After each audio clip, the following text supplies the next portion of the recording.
We upsized it, exercised the green shoe. It became a $1,050 million offering. And the range was 50 basis points to zero. So we struck it at zero. And, up 50, 37, I forget the number, but we ended up having a 50% premium or 47%. I forget exactly. It was a high premium. It was a low coupon. The strike price was $1,432 a share. So now put this in perspective. This is 10 times the price of the Dutch auction, some number of months earlier. Now, so why'd we do that? Well, because if you could borrow $1 billion at 0% interest and invest it in something going up 170% a year, pretty good trade. Why wouldn't you do it, right? Like every single business on earth that's debt financed presumably is borrowing money to invest in something which is going to return a higher yield than the cost of the debt. Now, I want to pause here and make one point. The reason that I was sensitive to inflation was I immediately saw the inflation in March and April in the stock market, right? Because my inflation bogey wasn't, if I were to go to all my investors and say, I got $500 million, I'm investing it at 2% interest and inflation rate's 1%, they wouldn't have given me a pat on the back. They would have said the S&P index is moving up 10% a year. Your hurdle rate, your cost of capital is not 1% or 2%, it's 10%. And maybe you're getting 5% yield on a piece of debt, then I don't hold my nose, but you're losing 5% a year. Half-life of the money is 12 years. Okay, fine, but like you shouldn't be holding it. You should be buying your stock back or buying another company with that. Sitting on that cash it doesn't make any sense. Safedine says the dollar-weighted monetary inflation rate across all currencies for the last 30 years is 14%. Interesting number he comes up with. 14% is the inflation rate of the currencies. Now, that would be the inflation rate on scarce desirable assets or any portfolio of assets. And if I look at my screen right now, over the last 10 years, the S&P 500 is showing 14.15% interest, or 14.15% compounded annual growth rate. NASDAQ's up, 19%, gold is up 20 basis points, nothing. Bitcoin's up 170%, right? And long bonds give you like 2.5%. So the monetary inflation rate equals the S&P index. Well, the traditional way you'd value a stock is you would put a risk premium on it. And you would say, well, your cost of capital is the return plus the risk premium. So it used to be we'd think, well, there's a 3% risk premium and the inflation rate then would be 11%.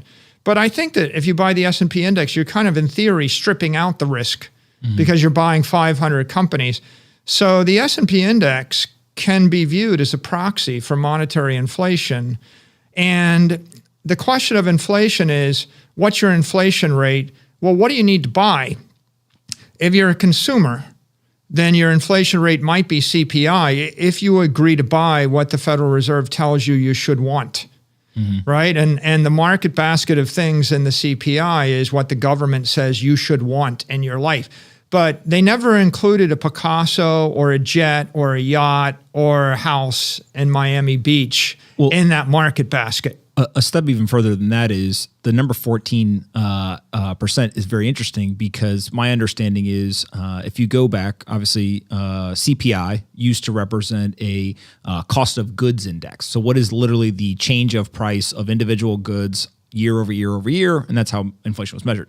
Now, obviously, we have a cost of living index, which is what you're talking about in terms of, well, here's the things that we think you should want. Here's the general weightings of these specific assets or consumables inside of this basket, and then that's kind of our moving target for this measurement of inflation. But if you were to go back and look at the cost of goods index based on how it used to be calculated for CPI and apply it to today's numbers, you get about 14%.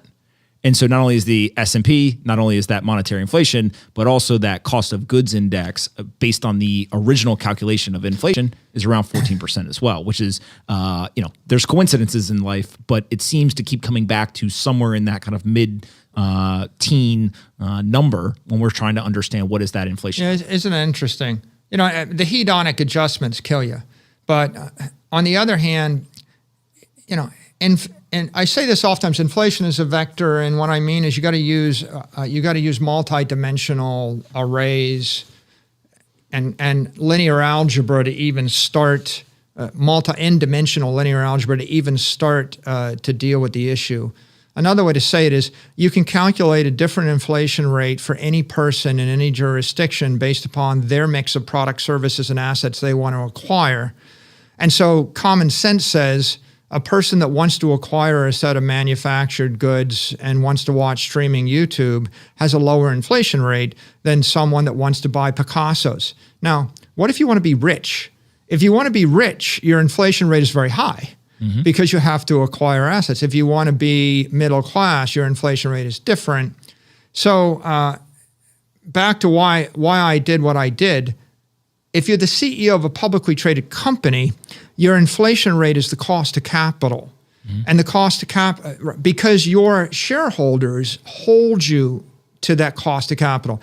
If I go to a public investor and I tell them my goal is 2%, and they're saying, well, the S&P is up 14%, then I'm undershooting their goal. Their index is the S&P index, right? Correct. So the inflation rate for an investor is the index. Now, of course, different investors have different indexes. If you go back to the strategy, if you're a fixed income investor, you've got like a sovereign, or corporate fixed income rate. You've got the junk bond index, you've got the corporate, investment grade index, you've got the sovereign debt index. You have capital structures in the world that have different indexes. Someone that wants to send their kids to an Ivy League school and wants to have a house in the Hamptons, right? They have a different index. Someone that wants to be obscenely wealthy has a different index, right? So that's why you could have everybody talking past each other because and of course, if you keep changing the indexes, the S&P 500 index changes, right? They rebalance it. The PCI, the PCE indexes, they get rebalanced. So the indexes are changing. And if you allow someone else to feed you the index they want you to focus on, well, you can see it right now, right? The official inflation rate in Canada is 4%, but the housing price is up 15%. The official inflation rate in the US is 5%, but the Case-Shiller index is up 27%. Something big. Okay, and of course, it all comes down to deciding what you want in life. Now, in the last 12 months, the S&P is up 34%. If you're sitting on $100 billion worth of cash and you put it in the S&P index, you got $34 billion back. You have $134 billion right now. Mm-hmm. If you held it in conventional treasuries, you're short $34 billion. If you convince yourself that the inflation rate was 5%, or if you convince yourself that you could say, look, my treasury index is just the short-dated sovereign debt index. And so as long as I'm beating the 20 basis points, I'm good. And by the way, like if I have a bunch of money sitting in a bank, my bankers come to me.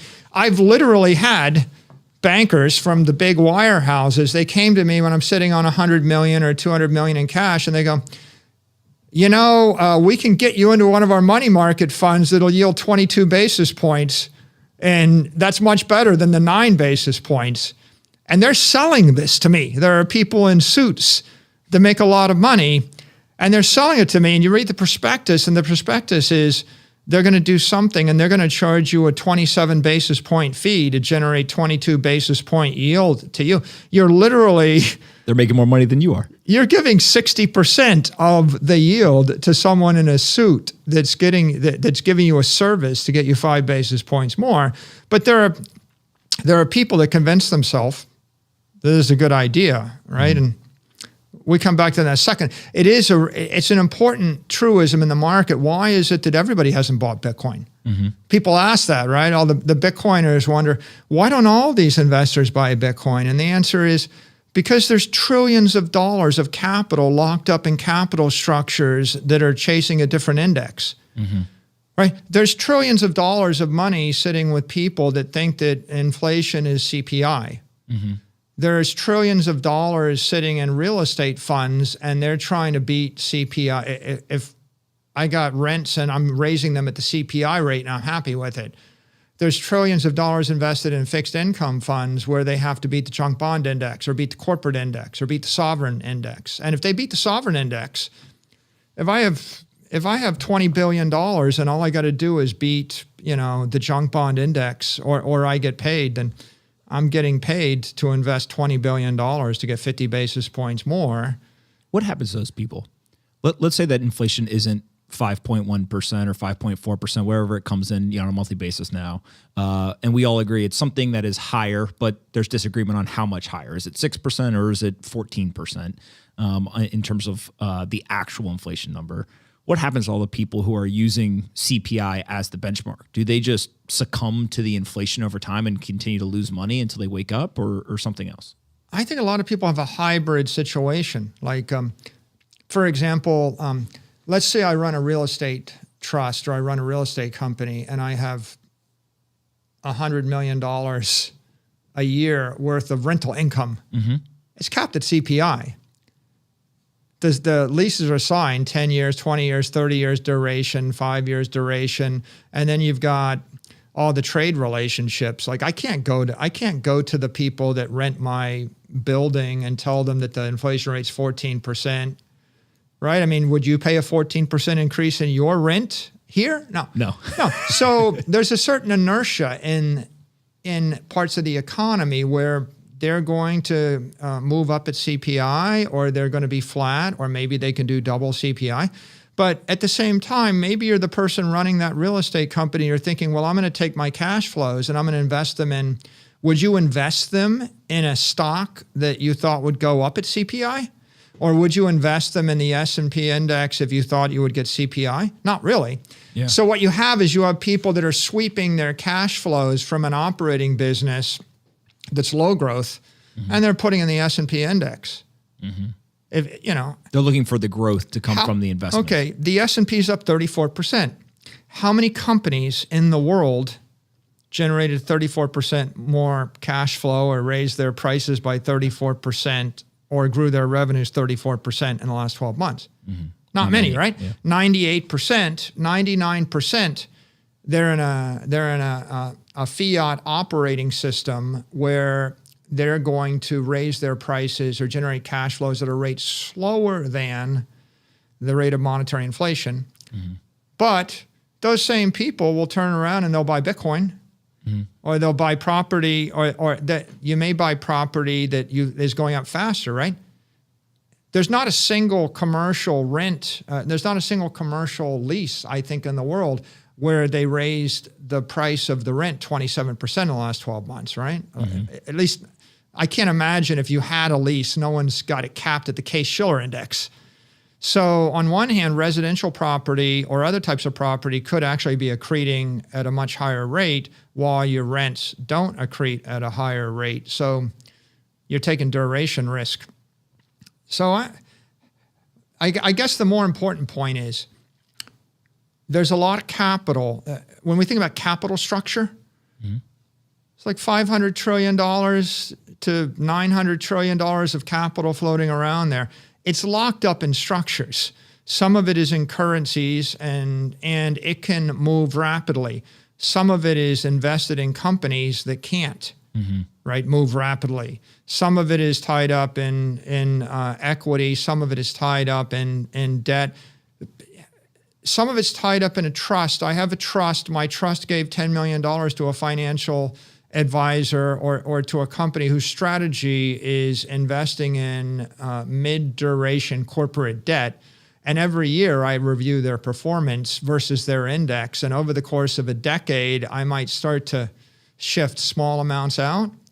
But I think that the capital is structured in such a way, there's enough inertia in the system that it could take 30 years for the capital to get reallocated. Remember, like we're waging a war on the 60-40 portfolio, right? Is it dead? How long will it take before people allocate that as 65-35 or 70-30, right? It takes a long time. There are people still invested in gold. You and I joke about that. Gold's been failing for 12 years or something like that, right? Gold's the same price as it was when Bitcoin was invented. And yet an aggressive move would be a macro investor allocating from 50% gold to 45% gold and 5% Bitcoin. And that's a year's work. Yeah. Let me ask this question.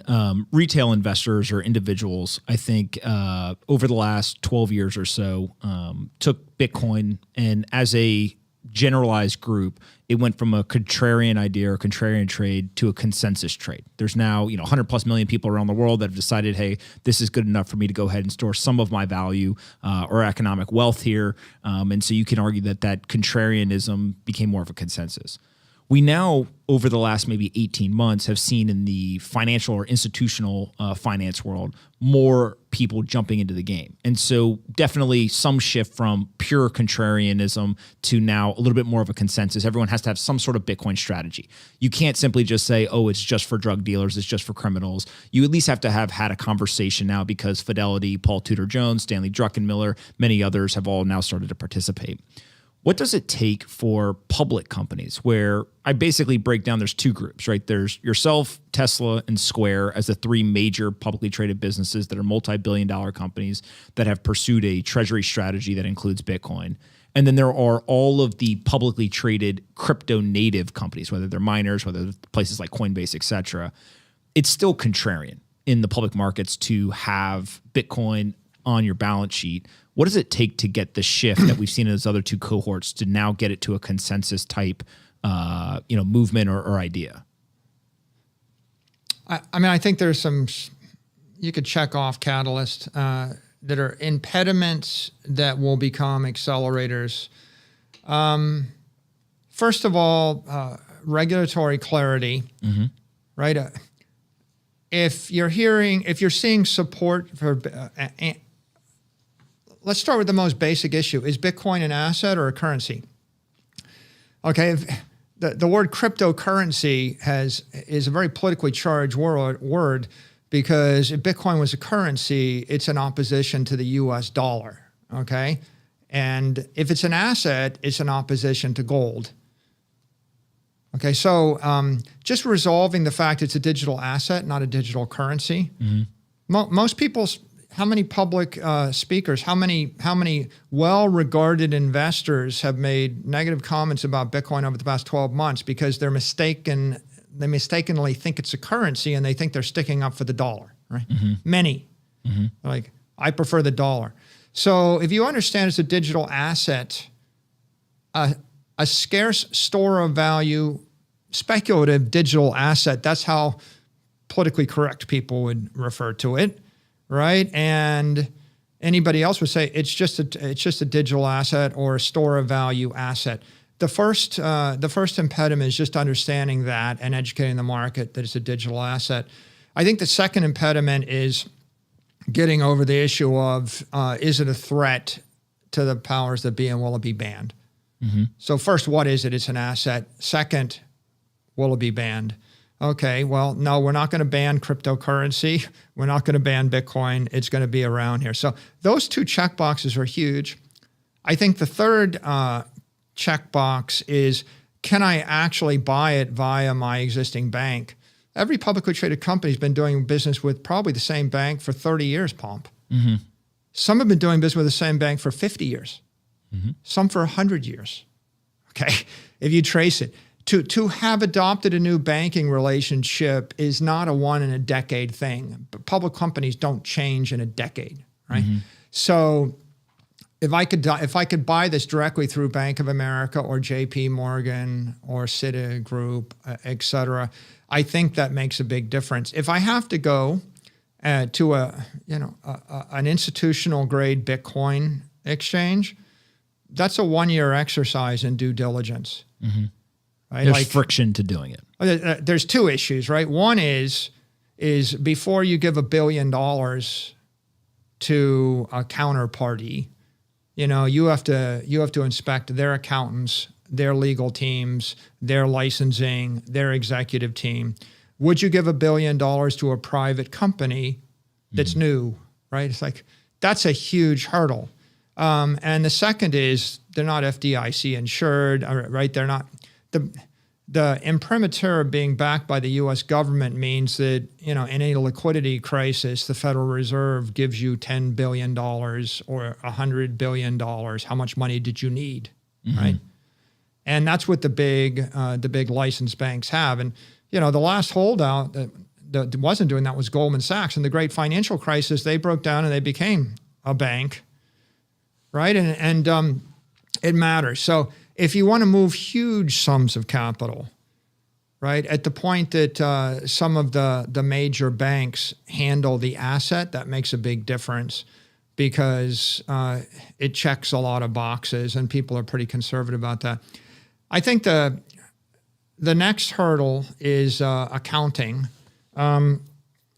Explain what this problem is, because I don't think a lot of people understand how big of a problem this is. Yeah. It's a source of massive inertia because every publicly traded company is running on GAAP accounting. And so we're publishing our GAAP balance sheet and our P&L every quarter.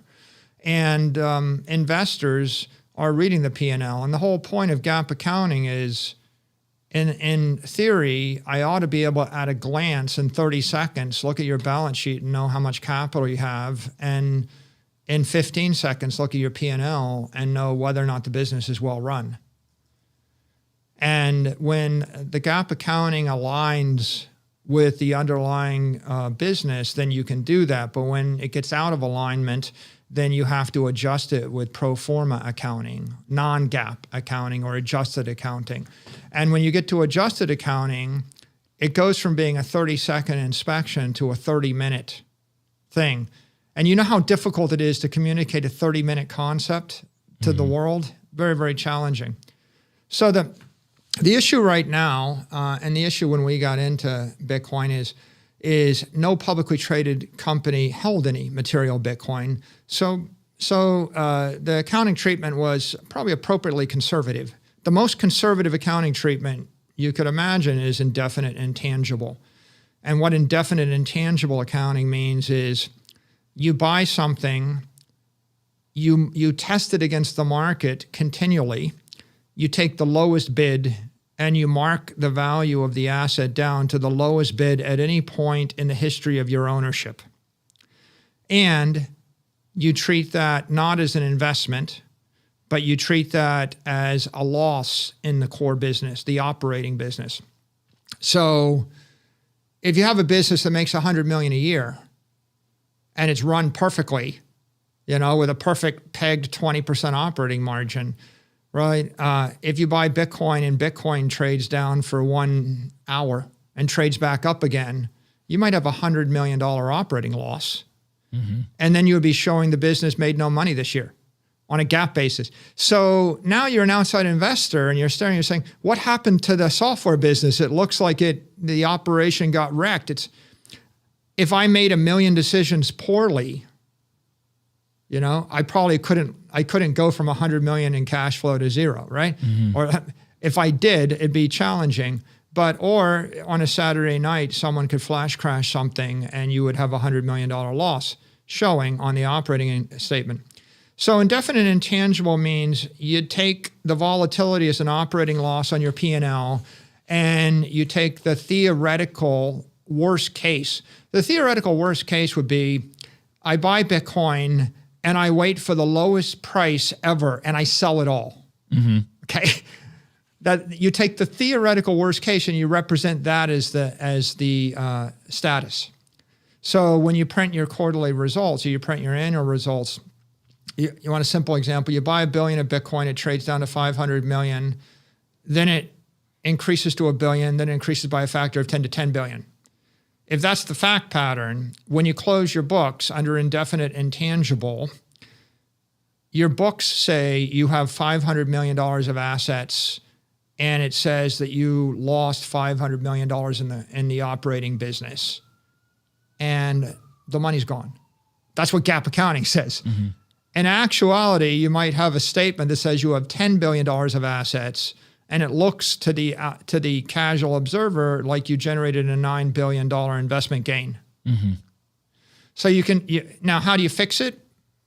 Pro forma adjusted accounting. You have to create a schedule, a reconciliation.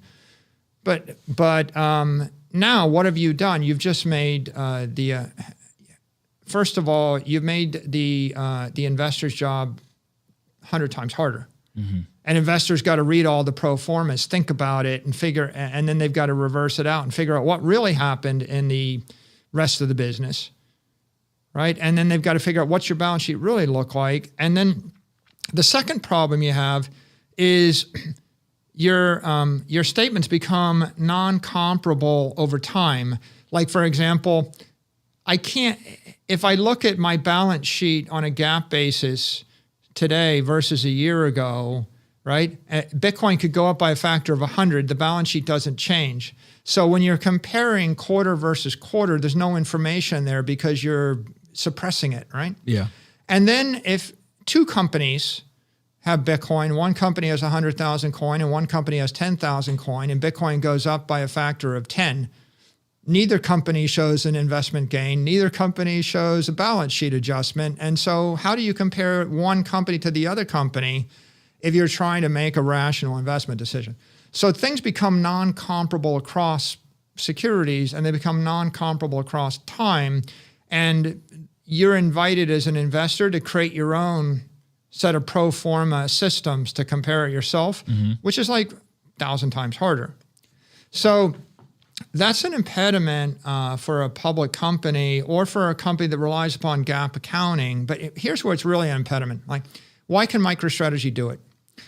Well, because we rotated our shareholder base to be long Bitcoin, and because, fortunately enough, we were able to build a substantial Bitcoin position. So now, if you know that MicroStrategy has 114,000 Bitcoin. Yeah, if I have 114,000 Bitcoin and 114,042 Bitcoin, all you have to know about MicroStrategy is take 114,000 and you multiply by the price, and you know that we've got that much.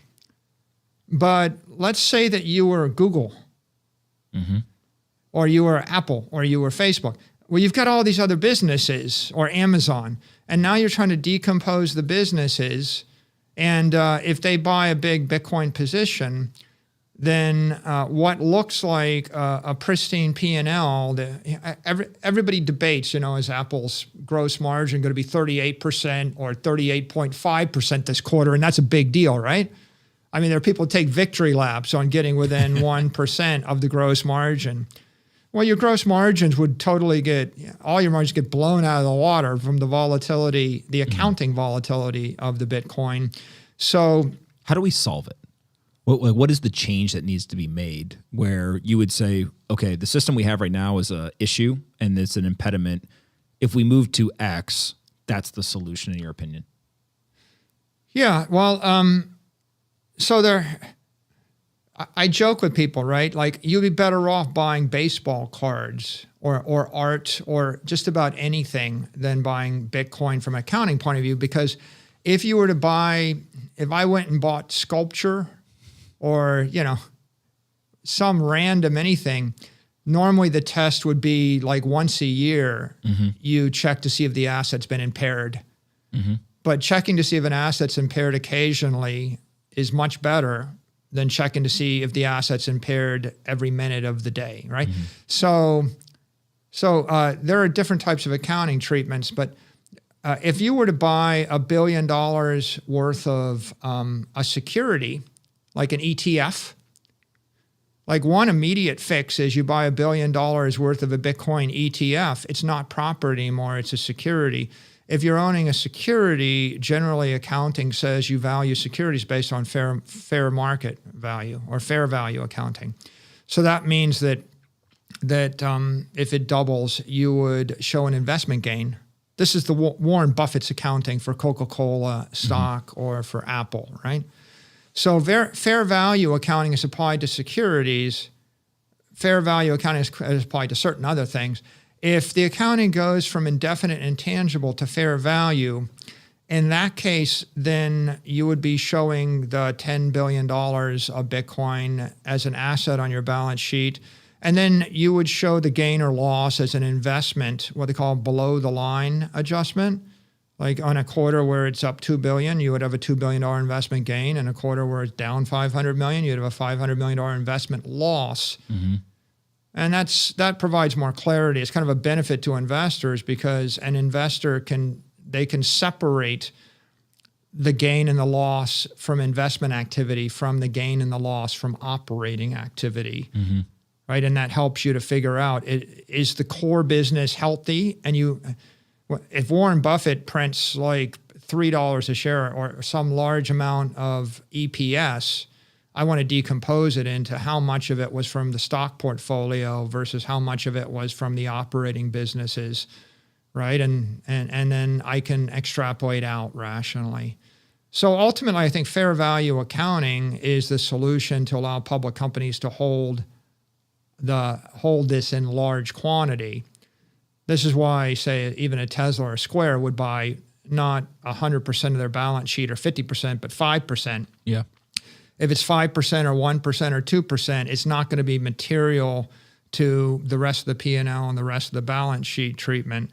When it becomes 50%, the volatility from the accounting treatment will optically impair transparency against the P&L and the rest. So when I look at the public companies right now, let's put aside the kind of Bitcoin or crypto native companies, the miners and Coinbase, et cetera. There's basically 3 publicly traded CEOs that are orange pilled, right? Yourself, Jack Dorsey, Elon Musk. Those seem to be the ones who have purchased Bitcoin, who have talked about it publicly, who appear to understand the ethos of it and kind of why it's important for their businesses. Is this something where we are literally going to see one by one, each individual CEO is going to have to get orange pilled and eventually make this decision? Or is there some milestone or like inflection point where you say when X occurs, we will then see, on a quarter by quarter basis, tens of publicly traded companies or hundreds of publicly traded companies all going ahead and doing this? Okay, well, first I would say it's not just the 3. There's probably 36, but every Bitcoin miner is holding Bitcoin on his balance sheet.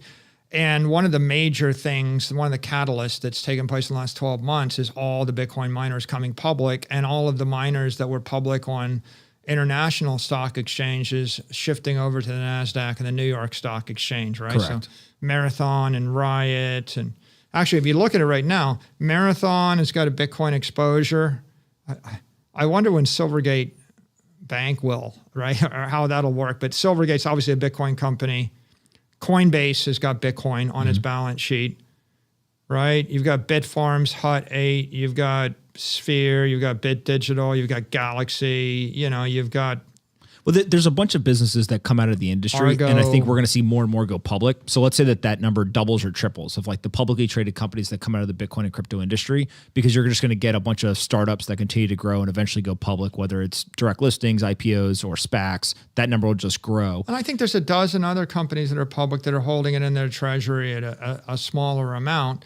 So what are the catalysts? I mean, clearly, one thing that's already happening, right, is the regulatory clarity that's coming. The more clarity, if the regulators move forward and they clarify the treatment of stable coins and security tokens and DeFi exchanges, I feel like the connection of Bitcoin to crypto has been holding it back, right? Because stablecoin regulation is unclear. Many cryptos are security tokens. That's holding us back.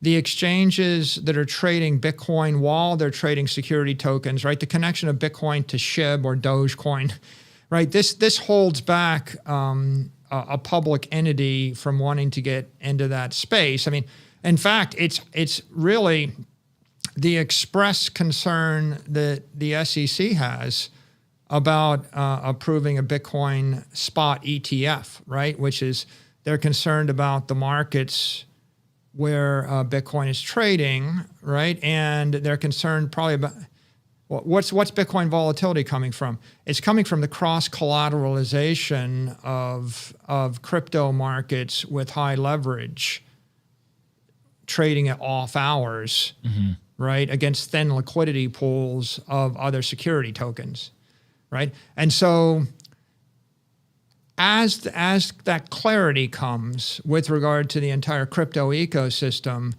it's going to decrease volatility, and it's going to increase confidence of large public investors and large public companies. That'll be part.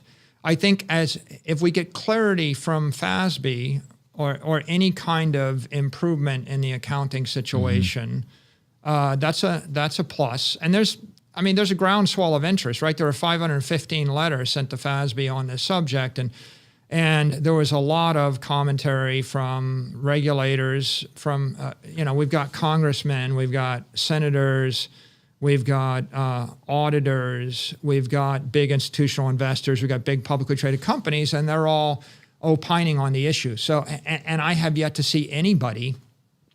I haven't seen any articulation by anyone suggesting that the current accounting treatment is beneficial. Yeah, right? no, I think that's fair. So it's broad-based consensus that it's time to take a look at this again.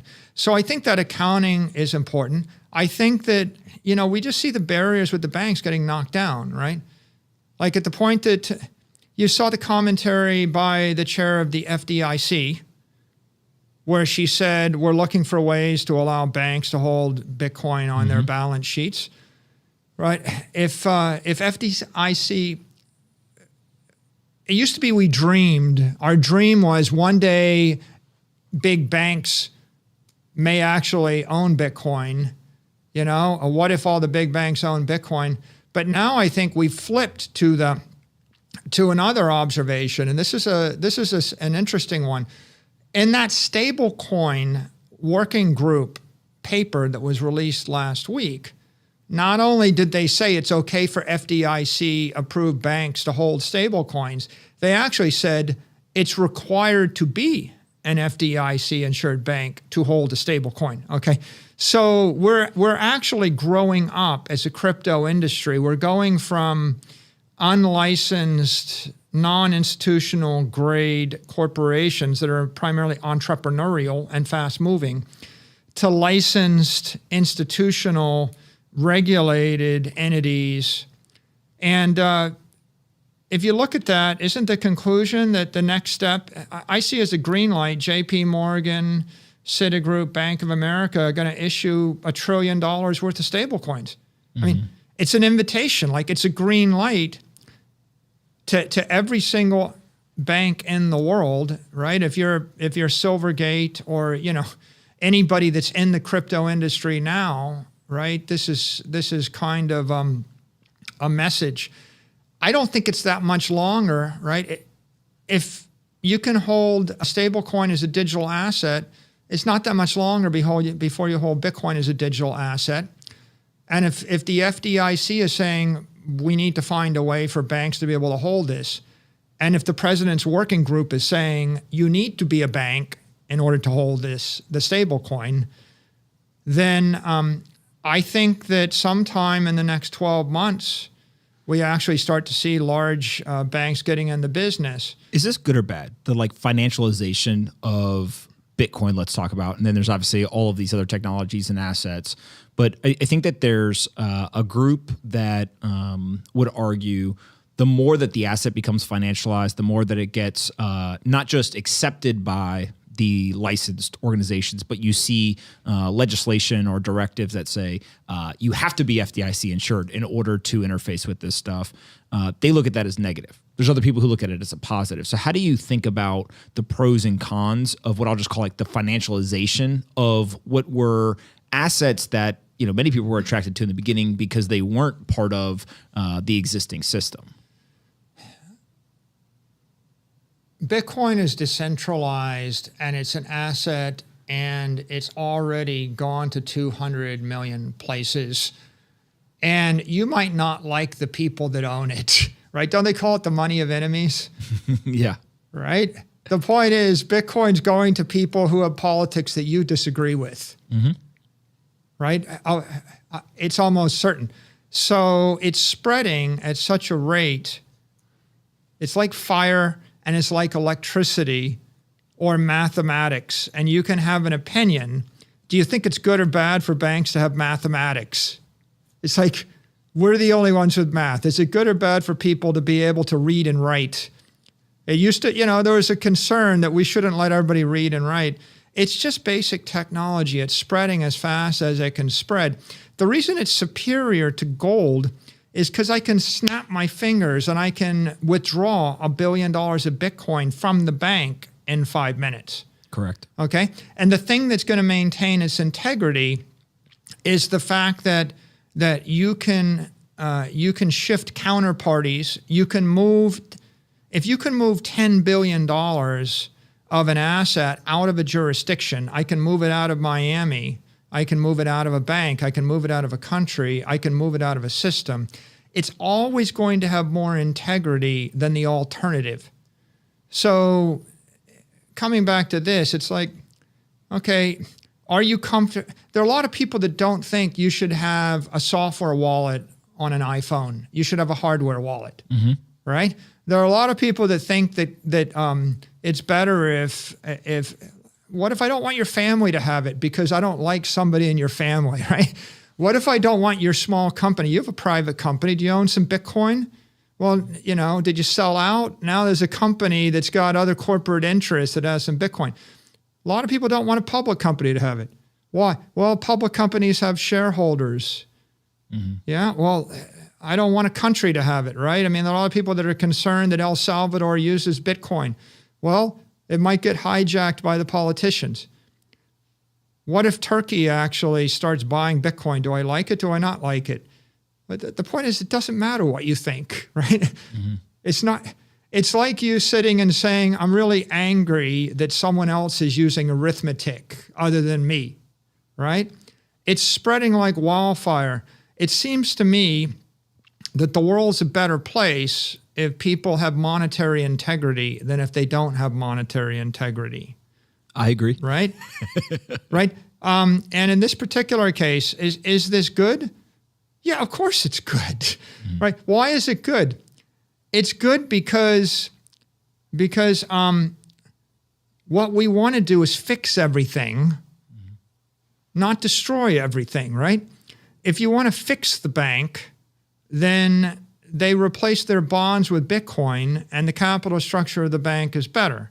Do you want to fix every publicly traded company in the world? Do you want to fix the balance sheet of Apple and Google and Facebook and Amazon? If I tell you that they have to do the deal through an FDIC insured bank, then you either can fix them, right? There are a lot of people that don't want to fix them. They don't want Apple or Google or Facebook to fix their balance sheet. They don't want them to fix their product. But on the other hand, I'm an optimist. What do I think? I think 8 billion people should be using Bitcoin as a digital asset. Now, there's two ways to do it, the easy way and the hard way. The hard way is topple every government in the universe, destroy every technology company, and create my own hardware wallet and my own decentralized, well, let's rip back to the network, destroy every big tech platform, destroy every big company, and somehow let's build something totally new. That's the hard way. Seems pretty stressful to me. What's the easy way? The easy way is all the big banks start issuing stablecoin, a token called the US dollar, right? A US dollar stablecoin.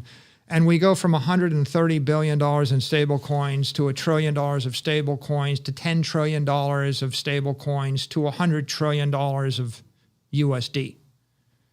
And then 8 billion people have an iPhone or an Android phone with a wallet, and they do 10, 20, 50 transactions a day at the speed of light on the Lightning Network.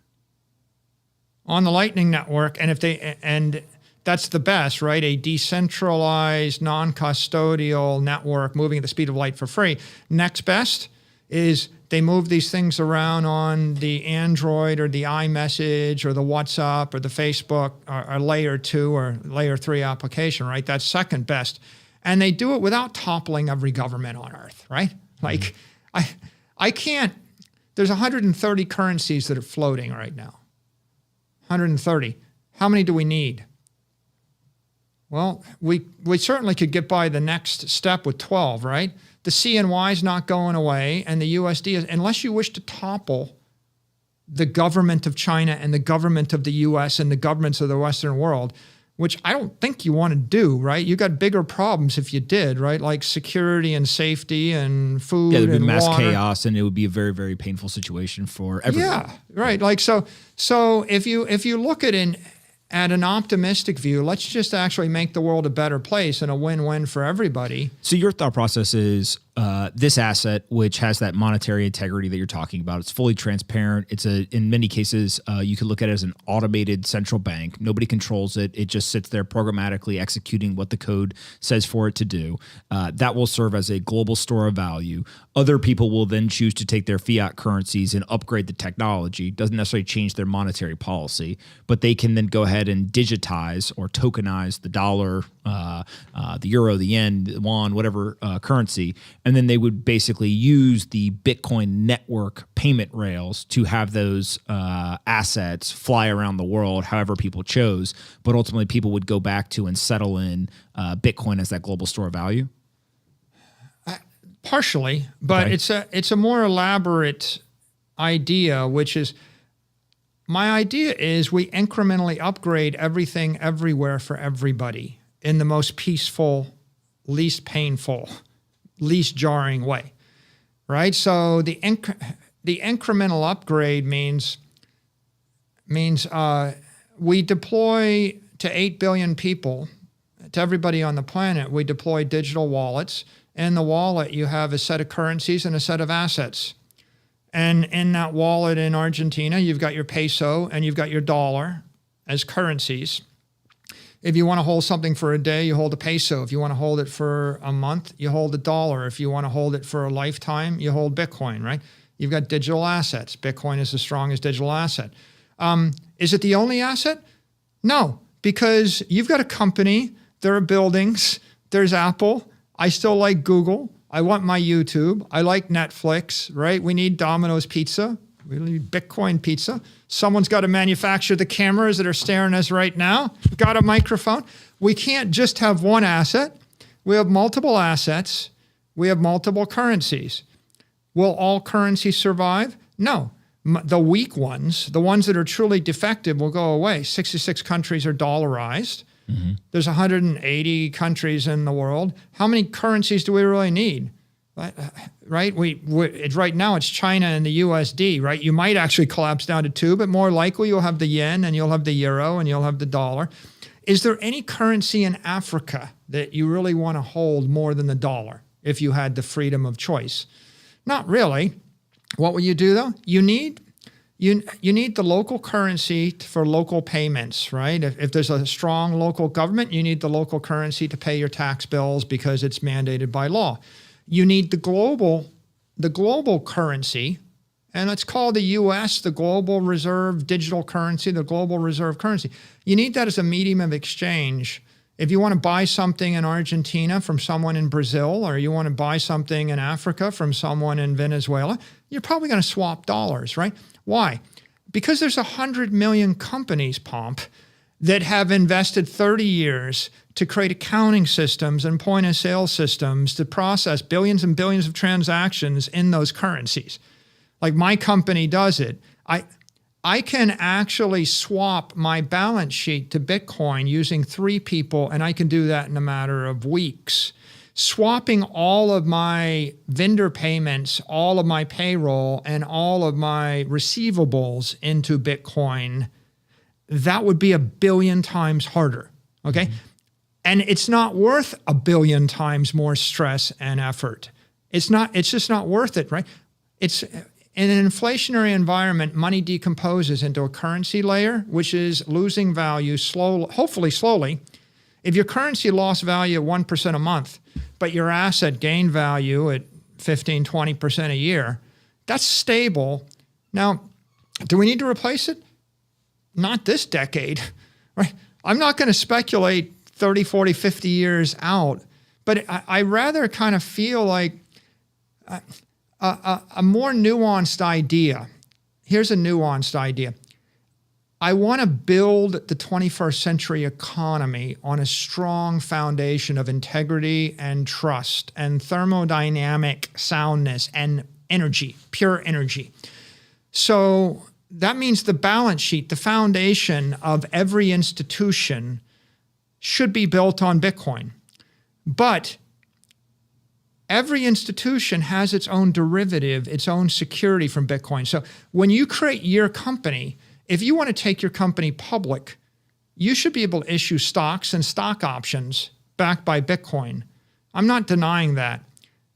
If Turkey goes and they buys billions of dollars of Bitcoin, they can keep the currency. They would be backing the currency with a hard asset. How many institutions are there in the world that need some control? Like maybe if I said to you, can't issue stock in a company, is that good for the economy? Not really. If I said no country can print its own currency, is that good? Probably not really, right? Because the politicians need some power over the currency, right? I mean, unless you come up with a way to generate all the food and all the products that we need without companies and without countries, like when you figure that out, that's like a utopian idea, then maybe you can live with Bitcoin only and the like. But in the meantime, which is like, let's just focus on the next decade, because there's no point in solving this problem after the year 2030, right? Yeah. Right? Focus on the next decade. The next decade, it works like this. All the big banks issue USD stable coins. What happens? The US dollar replaces all the weak currencies and it grows in strength, right? The US dollar can become the daily currency of 6 billion people. And it has been doing that for some time. You mentioned the dollarized countries. Right now, analog dollars in the 20th century banking system is the reserve currency of the world, but it's an awful, inefficient system, right? Yeah. How do you send $100 to someone on Saturday afternoon if they live in Africa, if you live in South America? Send someone to a friend of yours in Paris on a Tuesday. I dare you, right? So the point right now is the US dollar is the world's reserve currency, but it's running on 20th century rails.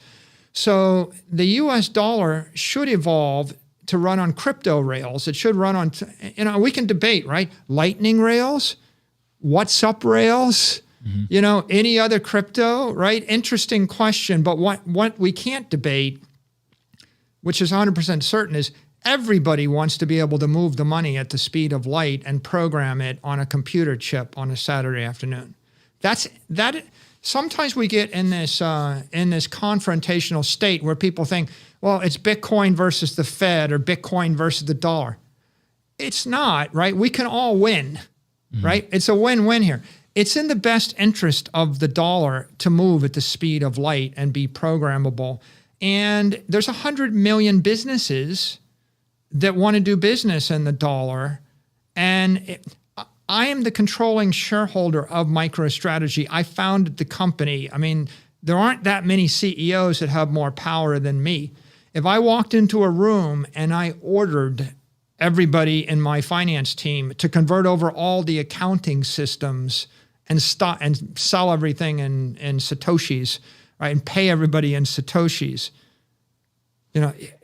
you understand that if everybody didn't quit on the spot, it would be a decade and $1 billion of work.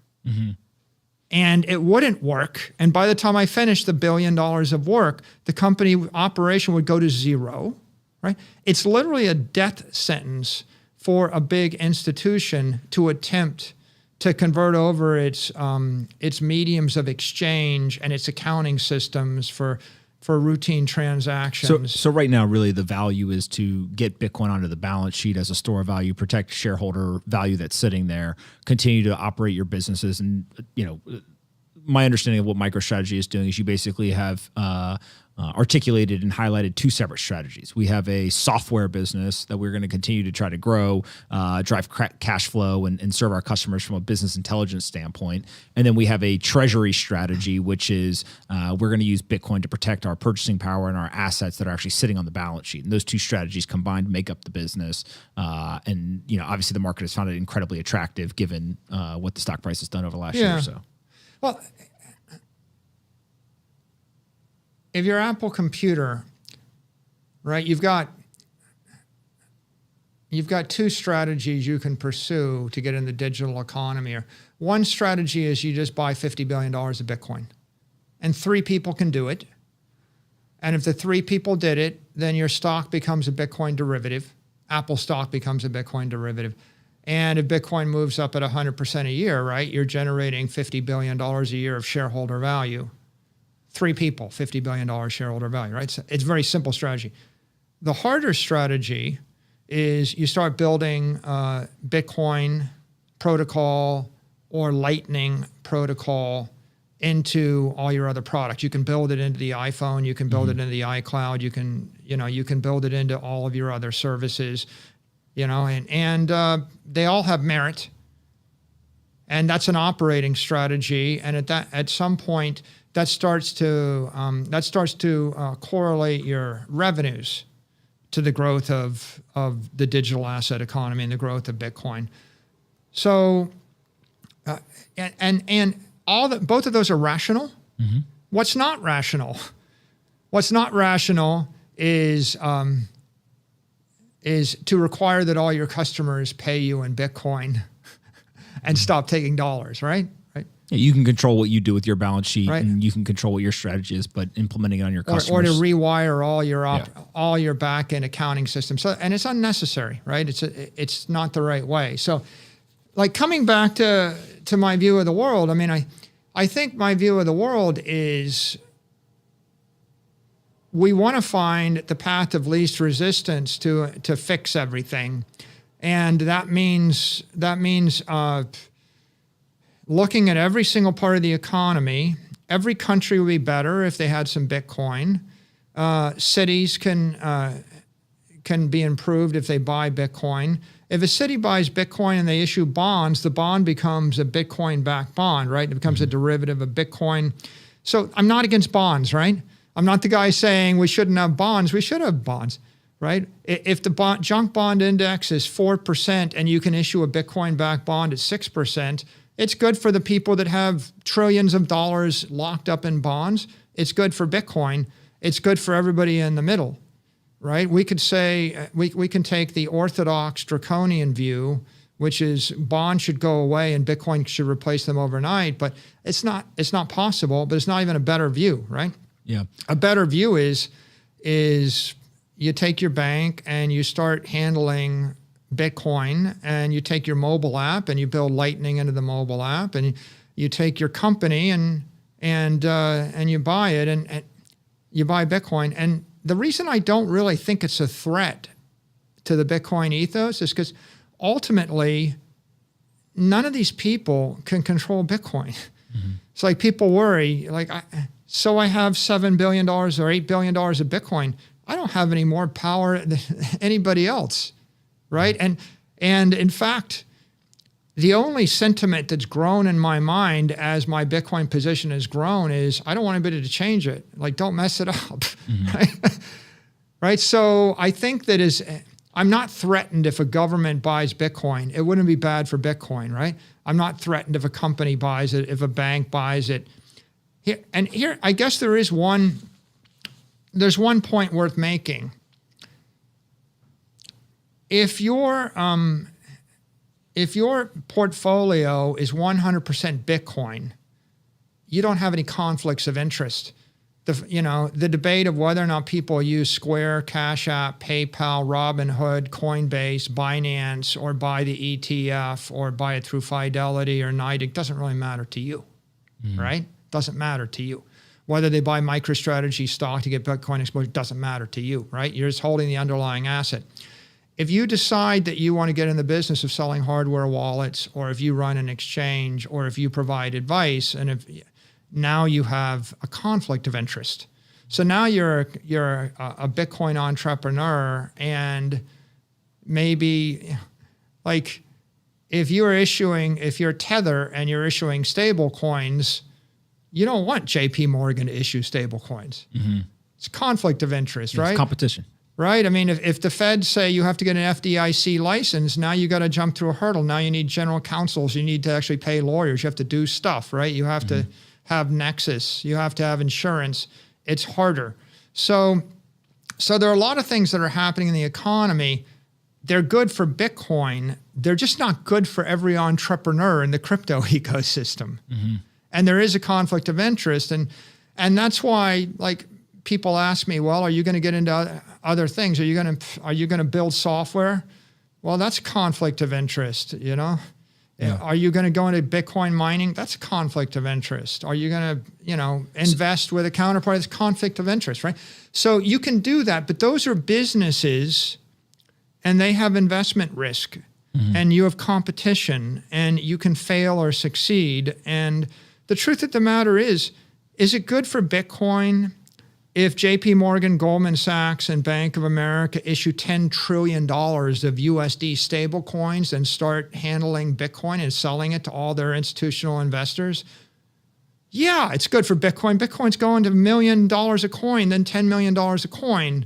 And all the people that believed in Bitcoin for the last decade are going to have the financial wherewithal to create their own companies to do whatever they want, right? And to express their sentiment. It's just not good for the entrepreneurs that compete against the mega caps. So let me ask this question. We recently have seen a bunch of politicians all start to pay attention in various ways. So we've got on one side, in the United States, most politicians started off abrasive. So, without naming any of them, there's a number that were very concerned about Bitcoin if you go back a couple of years. We then saw, obviously, China go ahead and ban miners and take a pretty abrasive step there. But over the last, let's call it, 8 months, 7 months, we've seen El Salvador go ahead and make Bitcoin legal tender. They seem to not only be supporting it as legal tender, they also are onboarding people via this app that they've built and also this ATM network that they've built. They're mining Bitcoin and kind of really trying to plug their country, if you will, into the Bitcoin network.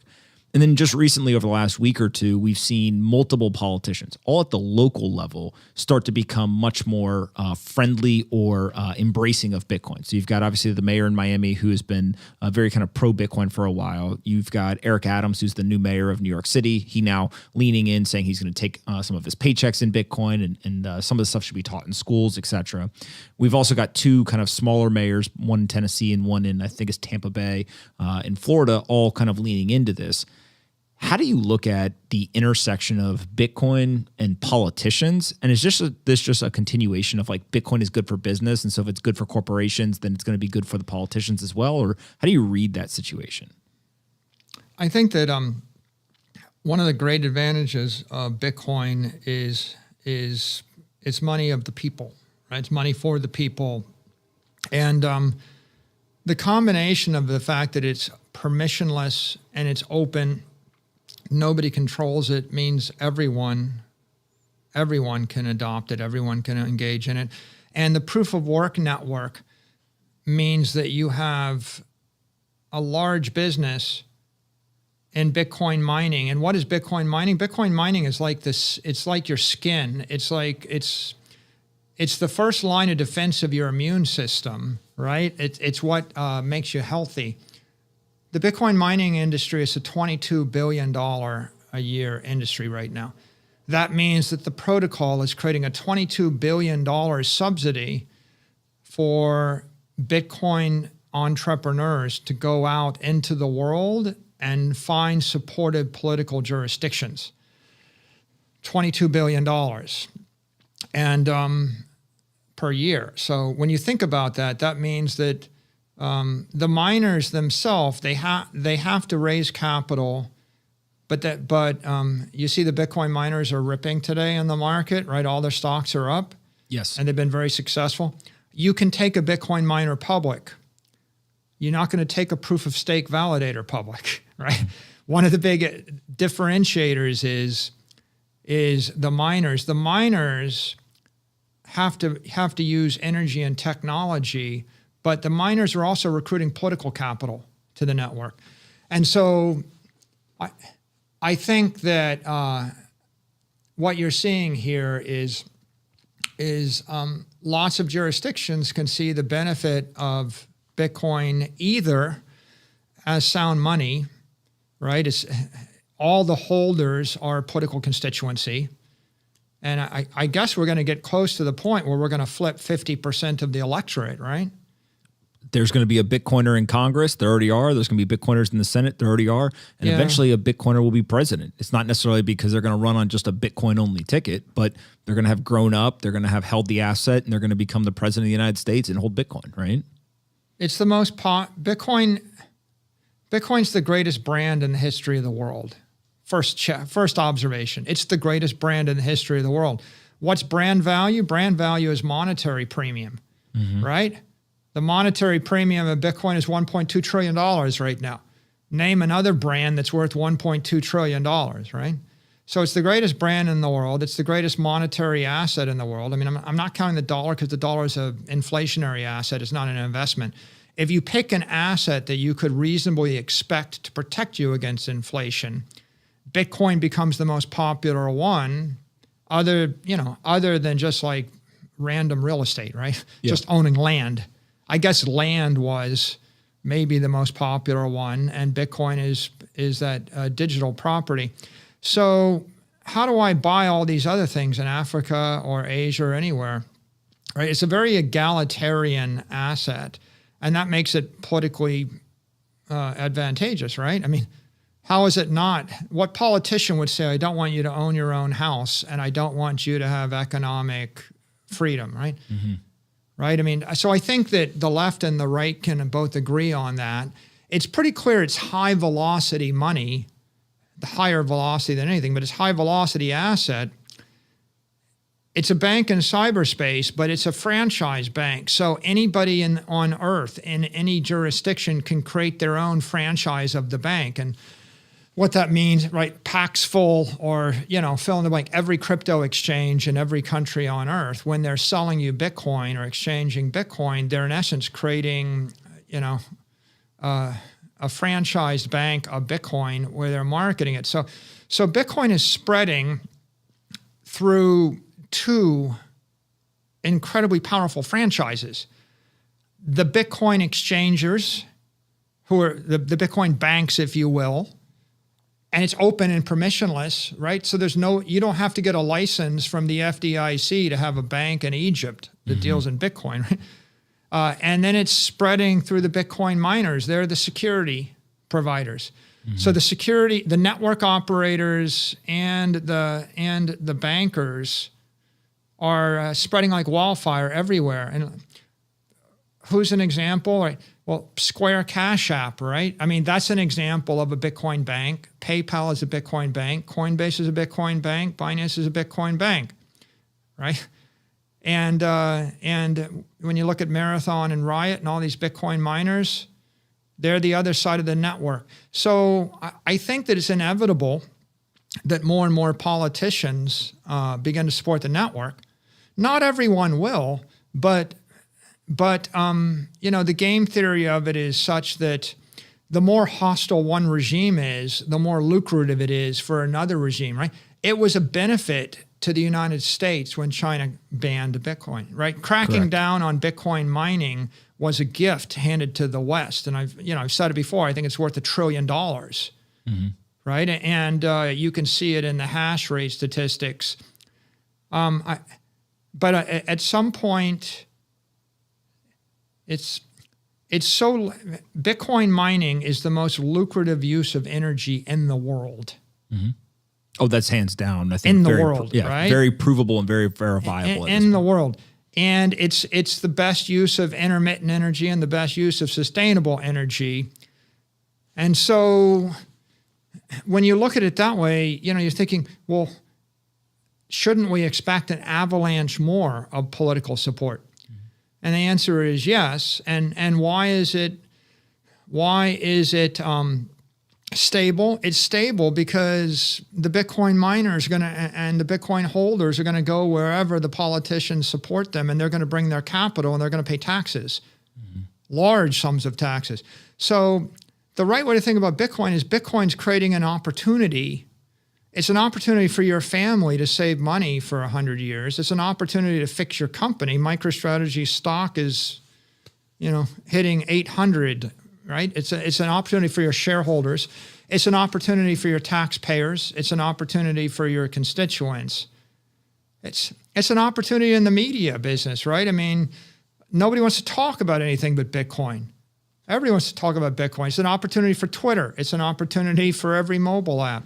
What I think people don't recognize, and you and I have talked about this before, is it's the only thing from a strategic standpoint that if you're an individual, you can plug in your personal balance sheet, right? You can start to run your own node. You can use this technology. If you're a corporation or a financial institution, you can plug your business into the network, and you can do that in a multitude of ways. You can build services that end up facilitating other people to use it, or you can mine to support the network. You can simply just buy the asset and hold it on your balance sheet, but you can plug in. It's also true of nation states and foundations and endowments and pension funds, et cetera. But when you plug into the network, you're in essence hiring tens of millions, if not hundreds of millions of people around the world that are all now working aligned with you to further your business, right? I talk all the time about whether you're a restaurant, right, where we've literally seen examples of many restaurants who have done this, all the way up to large pension funds or nation states. All of a sudden, the cyber hornets online, they begin to rally around you. They begin to push you forward. They begin to say, hey, we will support you because you are like-minded like us. You are also helping us move this forward. But you also get the support of every single miner in the world. They'll say, we will protect your economic wealth for you. And you get the Lightning Network. We will help people actually route these transactions. It's just a very unique thing where you're essentially hiring so many people and so much economic value, but all you do is you just plug in, right? You don't have to go meet these people. You don't even know who they are. It's an excellent political strategy. It's an excellent marketing strategy. It's an excellent shareholder relations strategy. It's an excellent business strategy. I guess there's two thoughts I have here. One, properly understood, I believe Bitcoin is digital energy. It is pure energy, right? It's not digital gold that's put $1 billion of money in a vault and let it sit there for a decade and you can't do anything with it. It's not even digital property. Digital property is $1 billion of a digital hotel, and I can teleport it from New York to Paris and back again, and it's maintenance free and indestructible. It's better than that. It's digital energy because I can decompose the hotel to room minutes. And I can decompose and recompose this pure energy hotel and rent it out at the speed of light and program it with 1 million transactions a second. You never saw a hotel get programmed with 1 billion parts, 1 million transactions a second. It's literally like a swirling energy mass. When you understand that, then you see it hasn't eliminated capitalism. It's simply the $500 trillion digital energy basis of capitalism. It makes sense that you would use it as the foundation to build your family, to build your company, to build your country, to build your city, to build your application, to build your device. You can put it into everything. And now, once you've done that, look, you can back up your family with the balance sheet of Bitcoin. You'll be rich. That doesn't mean you'll be happy. There's a lot of rich families that have a lot of messed up problems, right? You can watch them on television. You can put it on the balance sheet of your company. I have, if I have $7 or $8 billion on my balance sheet, that doesn't mean I don't have to get up and go to work and make the software work and sell the software and listen to the customers. I'm still in a competitive struggle with other like-kind software companies that sell business intelligence software. And the same is true with your city, right? It's half the solution. The other half of the solution is you need rational policies at the municipal level, the state level, and the government level. So when you think about it like that, right, you realize that it makes sense, and it's going to grow. But What was the second part of your question again? In terms of as more and more people plug into this system, do we expect not only one, the politicians obviously will continue to do this, but is there a spillover effect where people actually leave jurisdictions that aren't Bitcoin friendly? Like there's an element of take taxes, right? There's a carrot and a stick. You can drop your tax rates, you can incentivize people to move, but you also could increase your taxes and literally push people away. It's obvious that the incentive to get people to move to your jurisdiction, but if people continue to be abrasive, is there problems? I remember what I was going to say now. It's the energy system is an energy network. Everyone's plugging into it, and it makes them more efficient than they would otherwise be, but they still have their struggle. What's happening is, you're benefiting from the rest of the network. You can't afford to lose laser-like focus on your family, your company, your country, right? You can't assume that just because you plugged into Bitcoin networks, you can be a crappy retailer or a bad mayor or a bad father, right? So it doesn't solve that problem. I think we boil down to a simple idea, which is everybody's got a balance sheet, everybody's got a P&L. The P&L is your operating business. You better be the best in the world at that thing. The best in the world. If you get distracted, you want to be a good husband, you can't have 6 wives. You want to be a good retailer, you better know who your customer is. You still compete against every retail. So your operating business, you got to be really laser-like and good at it. But by plugging your balance sheet into Bitcoin, you have hundreds of millions of people guarding your back that are energizing the network. And it takes me back to a historic observation. History teaches us that the winning civilizations, the winners in the history of mankind, are the civilizations that channel energy more effectively through time and space, right? And that means, practically speaking, right? The Romans, they were good at killing people. It's not easy to kill people, right? I mean, to raise an army, they didn't show up with bows and arrows and spears. They showed up with industrial-grade artillery that tossed 50-pound flaming balls of shrapnel at you from 500 meters or 1,000 meters away, right? And a navy. So you see that over and over again, right? Steel trumps iron, and iron trumps bronze. And that's because, and bronze trumps stone, right? You pick up a stone. If you pick up the sharp rock, you beat the other guy. If you're smart enough to pick up a rock and the other guy didn't pick up a rock, you won the fight. If you had the iron, then you beat the guys with the bronze. If you had the steel, you beat the guys with the iron. You ever seen steel forged? People don't even think about this. Walk into a steel mill, look around. What do you think's going on, right? They're channeling immense energy, right? That the fire, the heat, or electric rolled steel, massive energy into metallic form. Air powers energy, potential energy. You get up 50,000 feet, you drop someone on someone's head. Okay, what's the channeling part? Remember the Gulf War? They had, Norm Schwarzkopf used to show the videos of the laser-guided bomb, and something that's in the clouds dropped a bomb that managed to hit, a 3x3 space from 50,000 feet up, through the wind, right? So the channeling of the energy through time and space, and being better at channeling it, that explains why every team wins in sports. That's why Tom Brady wins, because the quarterback you've seen him put the football in exactly the spot. You have to put that football in that space in a plus or minus 10 millisecond time spot with the right spin on the ball. And if you happen to be able to do that, you can win. And is it random? No, it's not random. There's one guy that's better at it than everybody else. And if he didn't have the team, they wouldn't win. So every winner is better at channeling energy in time and space. Every civilization, every city, every company, right? Every investor. So the real power of Bitcoin is digital energy.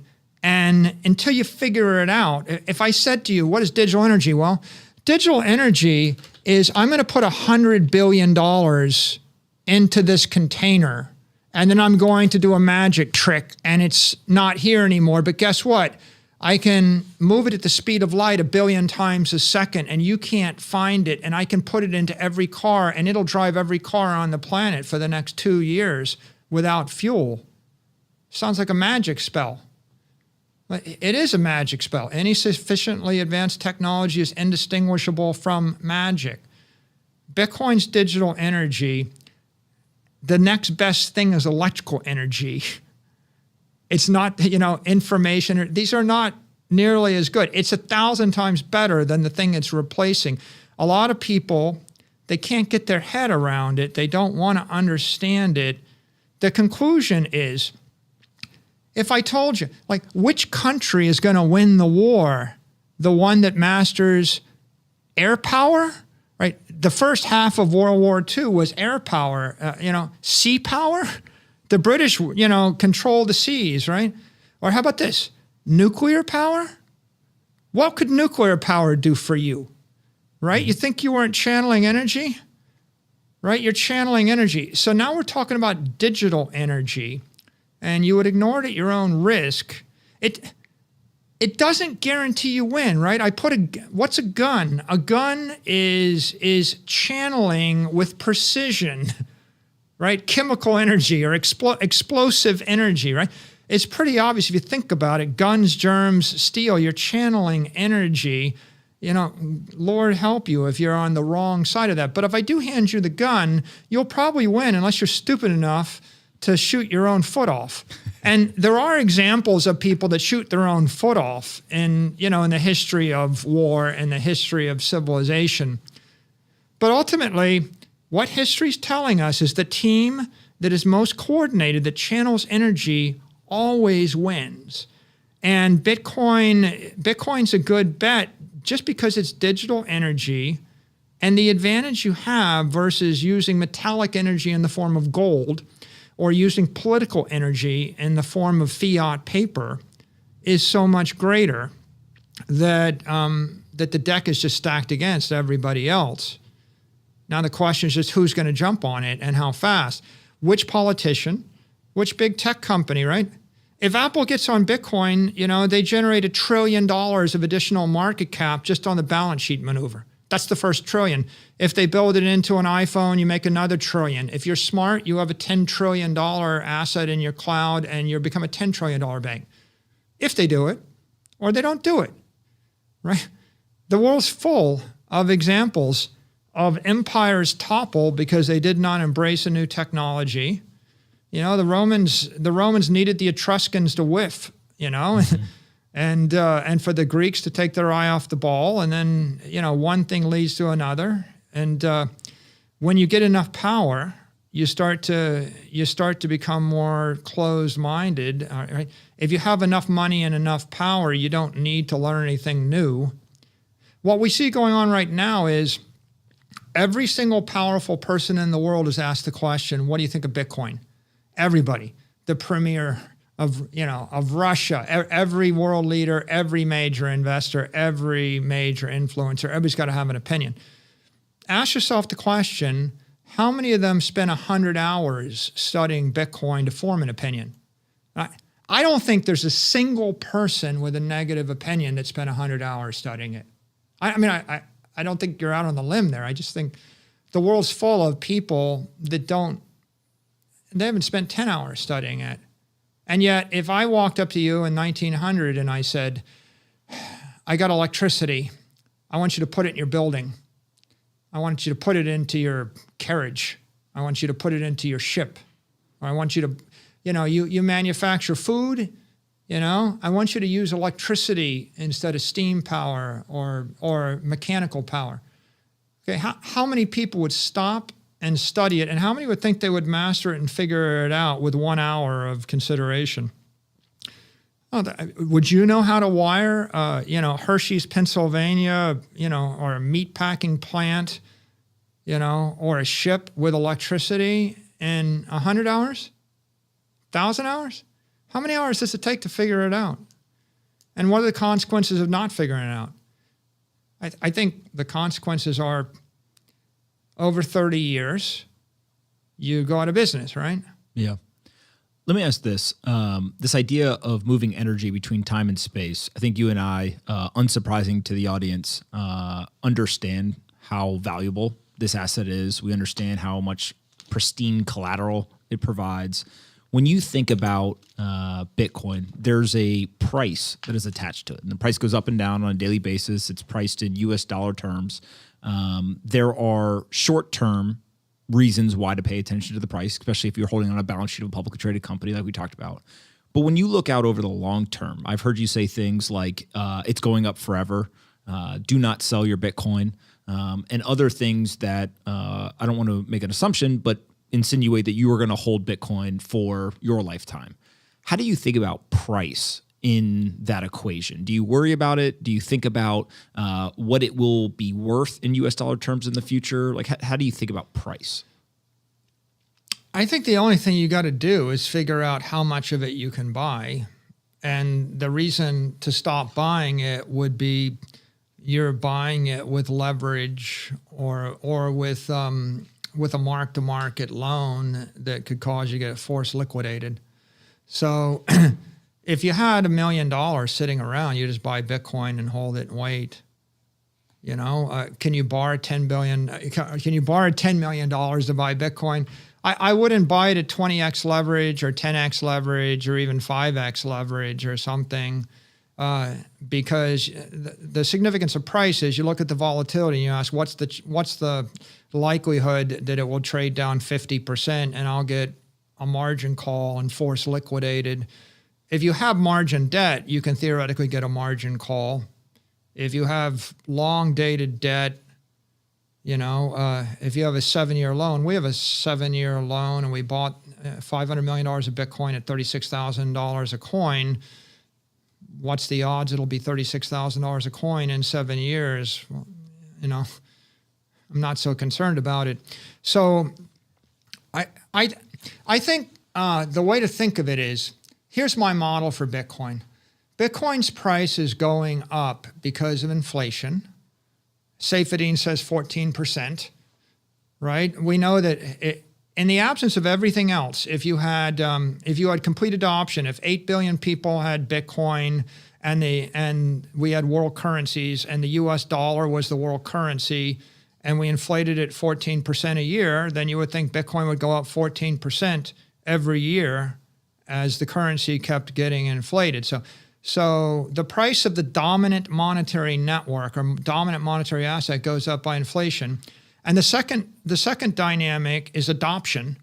There's a rip, right? That if there's $100 billion of demand for Bitcoin, then it's going to go up faster than the 14% because there's a short squeeze as people are trying to buy the stuff faster than the market wants to sell. And if you went from 1% adoption to 2% adoption, you could imagine that the price could double just because the adoption doubled, even in no inflation, right? Correct.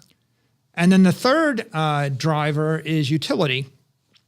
If this is common sense, right? You ever send Bitcoin to anybody else on the main chain and you want to send $37 and it takes you an hour and you got a fee. And then when Cash App came out and said you could just send it via cash tag, or or you get a Lightning. That's the proprietary way called Layer 3. And the Layer 2 Lightning way is I got a Lightning wallet and I zap it for 1 Satoshi in a split second. Remember the big smile that brings to your face? It's pretty fun. Okay. Did it not make you think that Bitcoin is more valuable? Like Bitcoin's utility explodes. If I can move the money at the speed of light on the Layer 2 or the Layer 3, and if I can do 1 billion transactions a day, or let's take El Salvador, right? 3 million people download a wallet and they start doing remittances.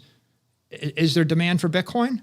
Sure there is, right? So as the technical utility increases, as we go from, and by the way, the technical utility drives and feeds back into the adoption, right? Because there's 3 million people in El Salvador that now have maybe a bit of Bitcoin or the ability to buy Bitcoin in a split second that couldn't buy it 6 months ago. So if you look at a world going from 100 million people with what's low utility, I buy it and I hold it for 100 years. That's low velocity, 100 million adoption. 200 million and I move it every year, 400 million, 800 million, 1.6 billion. As the user count increases, that's going to drive things. But the adoption is not just user count, right? Like if you're building the model, you would say, well, how much money? People talk about Bitcoin and network effects and Metcalfe's law. Okay, again, if you're just looking at it in a cursory way, you're saying, oh, Metcalfe's laws apply. But if you're thinking a bit deeper about it, you're thinking, Newton's laws apply, right? Astrophysics applies. If you bring $100 billion to the network and you're one person, that's more important than if you brought $1 to the network and you're one person. Mm-hmm. And so you have to do a dollar-weighted assessment of adoption, right? And you would almost say the value of it is a function of the total amount of capital plus the velocity, right? What's the amount of money that shows up? What's the velocity of the money that shows up? What's the utility of the money that shows up? And when you think about it that way, it becomes pretty clear that as we march from one use case to 1,000 use cases, holding it is one thing, lending it out for yield is another thing. What if I put a lien on it? What if I can lock it up for 5 years? What if I can create a trust? What if I gave you a trust that's good for the rest of your life and the life of your firstborn child for the next 1,000 years? And it's an app, and I just fund it with 2 Bitcoin. And you can't ever sell the Bitcoin, but you can live off of the yield of the Bitcoin for the next 1,000 years. It's an application, right? I can create insurance policies. I can create trust funds. What if I gave you a Tesla car, and I put a Bitcoin in the car, and the car refueled itself forever and maintained itself? It's a self-maintaining car, more valuable than a non-maintaining car, right? It's like I hand you something with an endowment, right? Yeah. So as that happens, as you get more money flowing on the network and more people flowing on the network and more utility flowing on the network, the price goes up. And does it go up forever? But why? Yeah, because as I said, it's the language of money. What's that mean?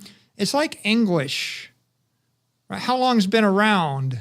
Long time. It's like base 10 math, right? Here's the thing about it, right? People don't get this part.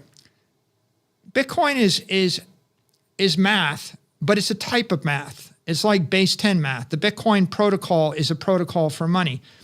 Now, I hand it to you. You can either say, great, this is the dominant protocol for money. This is the winner, and I'm going to buy as much of it as I can. Or you can keep trying to commercialize base 16 math and base 32 math and base 2 math and base 4 math and, the base 16 math. Base 10 math is not the only mathematical protocol any more than the metric system is the only system of measures. It happens to be one that we adopted. There's no reason to think it doesn't last 1,000 years. It could last 10,000 years, right? And that's the part that people don't get. So when I say it's going up forever, I'm saying, well, will the technology get better? Obviously.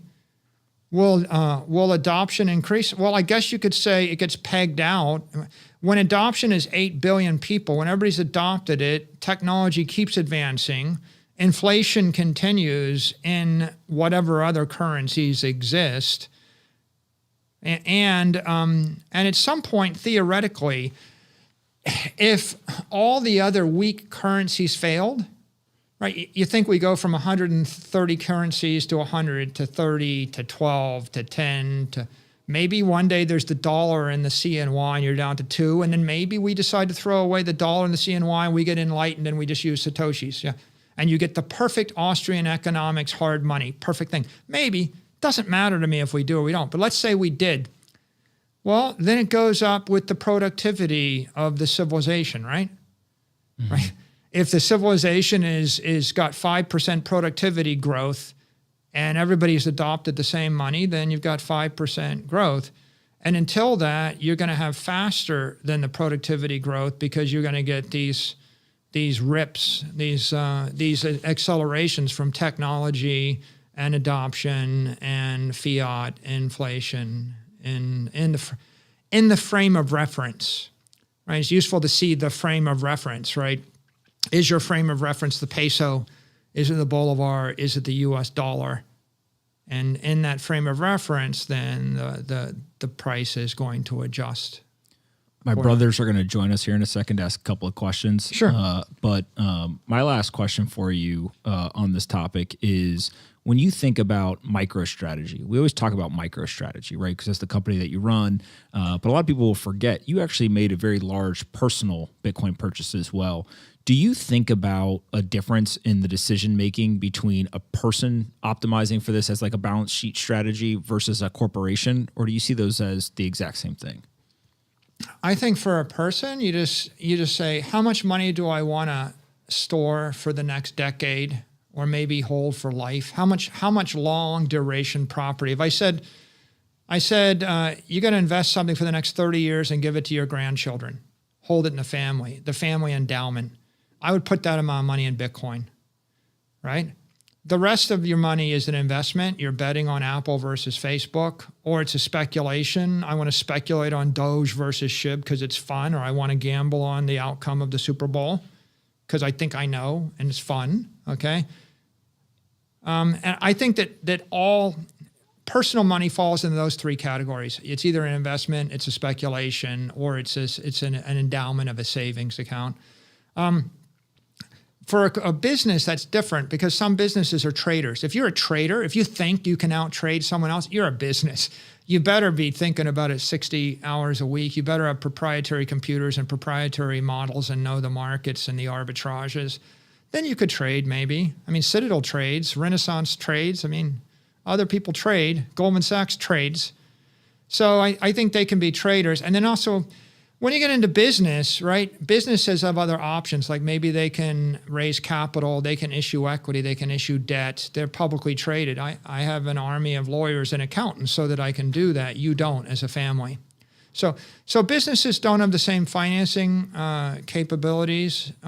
People don't have the same financing capabilities that businesses do. And then your business has strategic assets. If you're Fidelity and you have trillions of dollars of fixed income, you can build it into your bonds. If you're a bank, you can build it into the bank. If you have a mobile app, you can build it into the mobile app. If you build phones or devices, you can build it into the device. One thing I think with a business is clear is you just should be laser-like focused, and you should think that when the dust settles, I need to be the best in the world at what I do, right? Like, for example, it wouldn't be a good idea for me to go into business competing with Fidelity, right? They have 11 trillion in assets. I'm not, I'm not going to launch a Bitcoin investment fund, right? I'm not. I mean, it's not for me. I'm not going to go in business against, Square or PayPal either, just because I think it's a good idea. So businesses need to be laser-like focused on competing and growing and in a creative fashion for their shareholders. And also businesses have shareholders to manage and shareholder relations. And so there's that phrase, if we want to go far, we need to go together. And so for a business, it's very important to have shareholder alignment. Mm-hmm. Would you rather have $10 billion of capital and get a 10% return, or no capital and get a 30% return, right? So a business has to keep their capital aligned. And so a lot of times they'll do things that are either optimized for their shareholders or they're optimized for their other constituencies. And businesses have regulatory nexus, right? Like there's certain things that I can't do if I'm a bank in China, right? Mm-hmm. Or if I'm a bank in the US, I can't. So businesses have compliance issues and individuals don't. So that's how I think about that. You don't know this, but my two brothers run the Best Business Show research team, which is a very clever thing that they came up with. They also run a union that I've busted like 20 times. What questions do you guys have for hopefully by the end of this, we're going to get Michael to join the union. This will be our recruiting Bitcoin's pitch. A monetary union. See, he's in. It's a monetary union you should join. Eventually, everybody else will. We're convinced. What questions do you guys have? So I listened to the entire interview. Fantastic, awesome stuff. But I have to ask one question around volatility. So You mentioned earlier MicroStrategy owns or holds over 100,000 Bitcoin. I think you've mentioned in the past how much you personally hold. But there's days where Bitcoin has obviously appreciated drastically over the last year, 10 years, et cetera. But Bitcoin also went from 65,000 call to 30,000 or 32,000 this year. What's going on days where you're looking on paper and it's going, hundreds of millions of dollars at some points down? Look, I'm running the business just like any CEO is running the business. Like if you were to ask Jeff Bezos, what are you thinking about on days when Amazon stock is down? He would say, I'm not thinking about it. I'm thinking about fix the business, run the business, and the stock will take care of itself. And that's what I think. I'm looking out 7 years, right? I'm saying, how do we educate more people on Bitcoin? What's my next deal that I'm going to do? I mean, if my stock is down, I'm going to issue debt. If my stock is up, maybe I can do a convert, right? What about the software business? How are we going to deliver the best quarterly results we can deliver? You focus on the things you can control. So if I can control it, I'm going to do it. And the short-term volatility, you can't control. And so you just wait. You got to figure that in 7 years, the market will sort itself out. In 7 months, it likely will sort itself out. If you want to drive yourself insane, then you zoom in. And if I zoom in close enough, if I just look at 0.0001% of your face for 18 milliseconds, I bet I can find some protozoa bacteria crawling around somewhere and it'll freak me out. Right? If I want to, right? Like you're driving yourself to apoplectic fits by inducing this anxiety. So the way I look at volatility is, actually the truth is I just say this, it's a benefit. Volatility is the price you pay to get 10x the performance of the S&P. If it wasn't volatile, then would I have been able to borrow $2.2 billion at 1% interest and buy $7.5 billion worth of it, starting with $250 million in capital? Like, I like the fact it's hard. I like the fact it's scary. I like the fact it's volatile. What you really want, this is what you should hope for in life. You should hope that you can see the future and you have a very strong opinion about the future, but that everybody else disagrees with you and they're getting bounced around. It's a bumpy ride. It's like, I'm taking you on a bumpy ride down the road. I'm going to bounce you this way and that way. And in 5 years, then there's a pot of gold at the end. And there's only 2 seats. And there's 10 people. And only 2 of you can get on. So the 2 of you guys, you're like, oh, there's pot of gold at the end? Sorry, pot of Bitcoin at the end? Pot of Bitcoin at the end. Yeah, you're like, okay, well, we'll sign up for the bumpy ride. What else do we got to do? And everybody else is like fat, dumb, and happy. And they've all got plenty of everything and they're comfortable in their life. And they're like, well, that doesn't look like a very comfortable ride. It's like, a Jeep and it's a desert and it's a bumpy ride. We'll sit this one out. Can you just bring it to us? And it's, what I said tongue in cheek about the FDIC statement. It's like, when every bank can hold Bitcoin on their balance sheet, well, then every company is going to borrow hundreds of billions and trillions of dollars against their Bitcoin. Every bank's going to buy trillions of dollars of Bitcoin. The price is going to the moon. You're not going to be able to afford the Bitcoin. When I make it, a smooth passage, you're going to wait until there's a train or a plane that flies across the country, or you're going to get in a wagon and you're going to go west, young man, right? So I'm like, the joke, of course, is it's volatility, but it keeps going up. People are like, well, how else do you want it to go up, right? I mean, like, it's going up with volatility. So I think it's a benefit because it's volatility that pays off everybody that does the research and has any conviction. And it disproportionately benefits people that want to make the investment in the new world, and it transfers wealth away from people that are afraid of volatility. It's not really afraid of volatility. Amazon was volatile, right? I mean, a lot of people made a lot of money on Amazon. A lot of people made a lot of money, even venture capitalists, accept extreme amounts of volatility.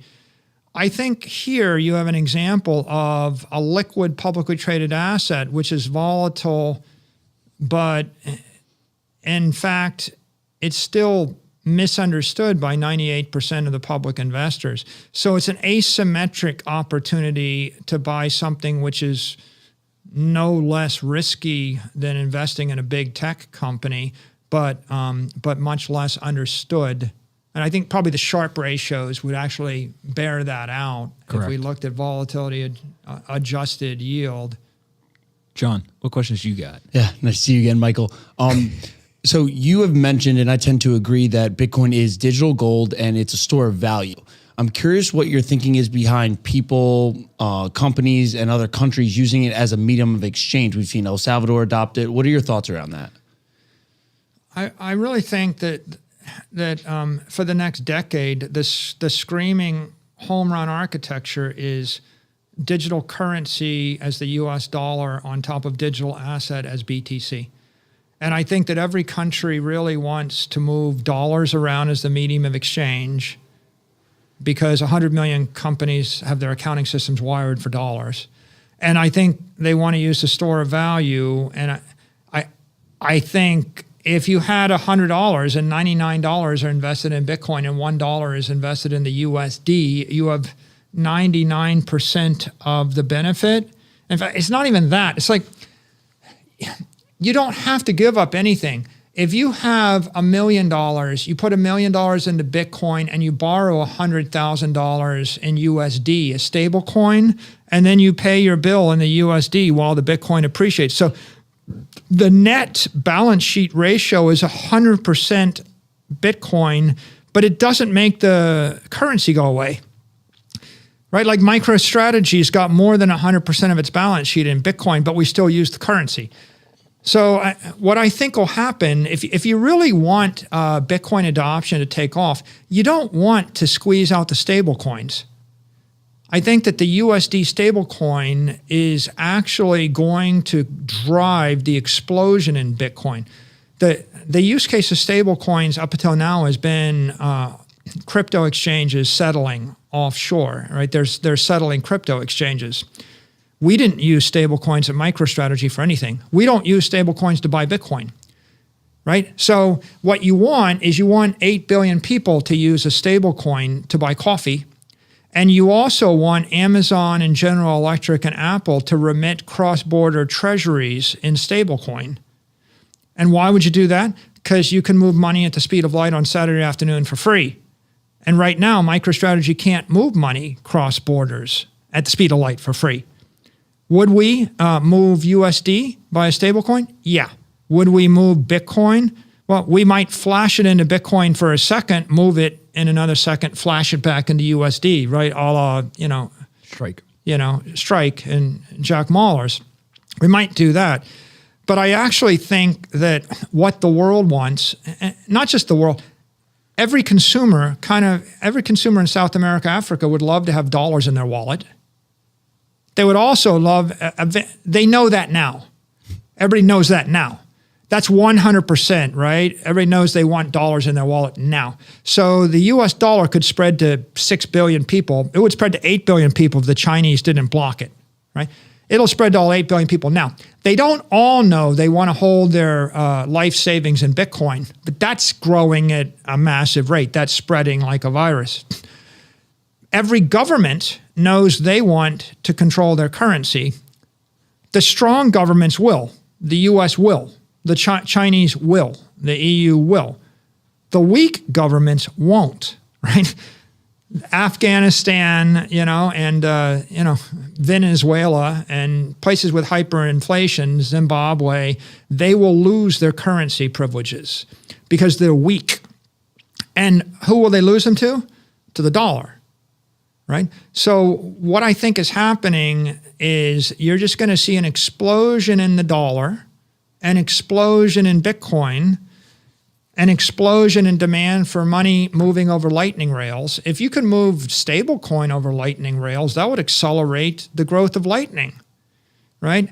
Yeah, the killer application I want on my phone is a Lightning wallet with USD stablecoin and then Bitcoin, and to be able to move either of them at the speed of light in a programmatic fashion.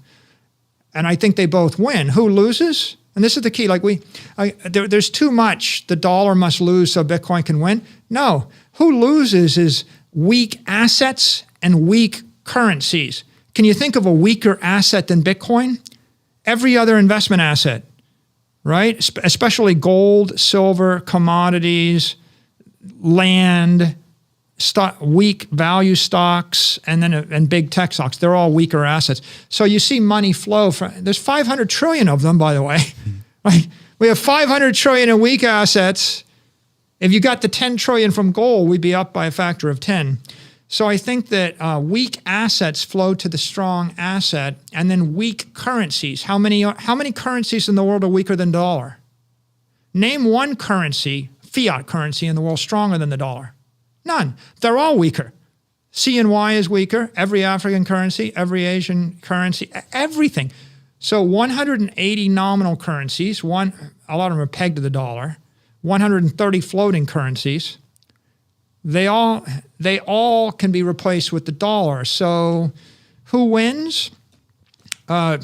Western banks, Western technology companies, Western hardware devices, the Western world, the United States, Western Europe.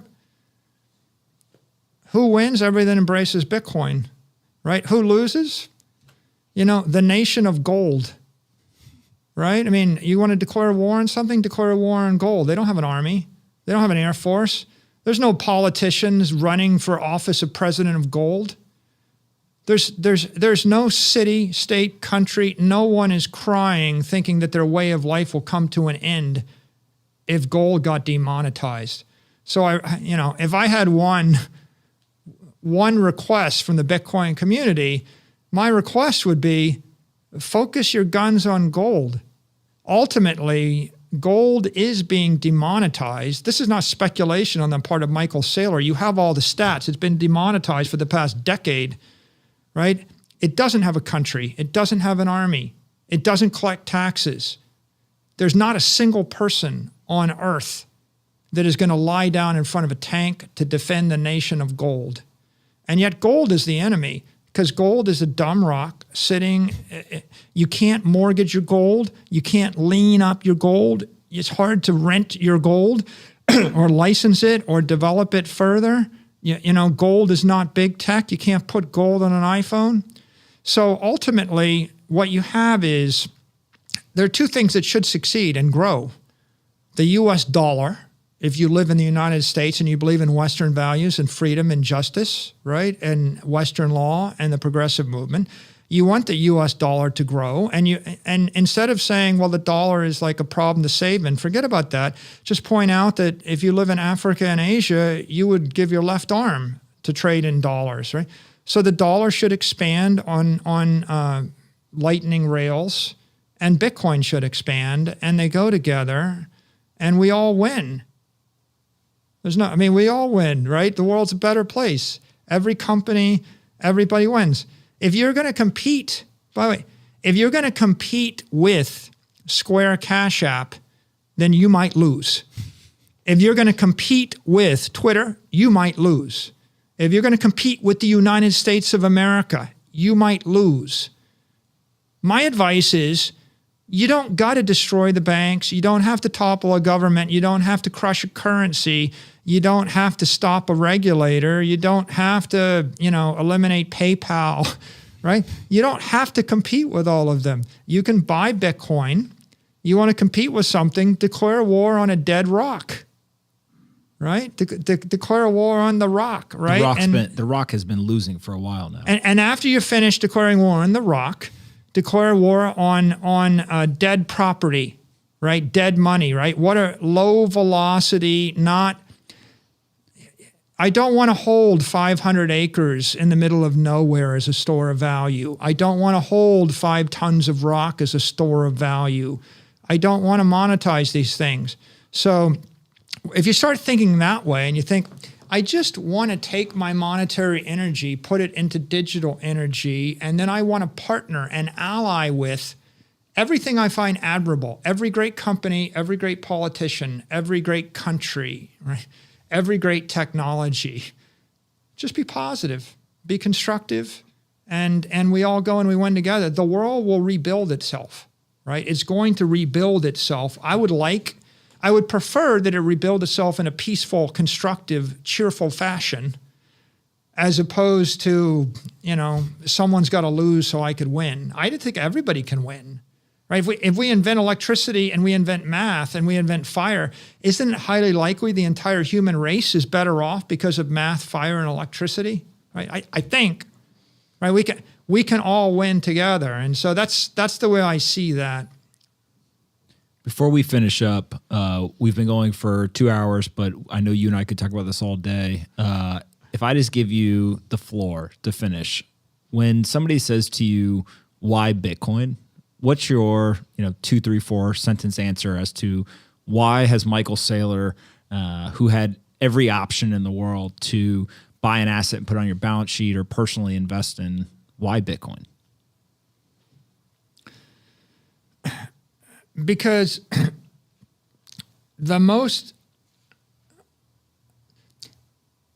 I'd start by saying the human condition is elevated via the channeling of energy, and every great advance was a new form of energy, be it metallic energy in the form of steel, or electrical energy, or chemical energy. And Bitcoin is the next evolution of that, right? So the first reason is it's compelling and critical to the advance of the human race. The second observation is every successful investment idea in the 21st century was a digital transformation of music, digital transformation of entertainment, digital transformation of books, digital communications. Bitcoin's the digital transformation of everything else. Everything that didn't get transformed in the first chapter of the mobile wave comes next. So now we have digital transformation of gold, digital transformation of property, and digital transformation of energy.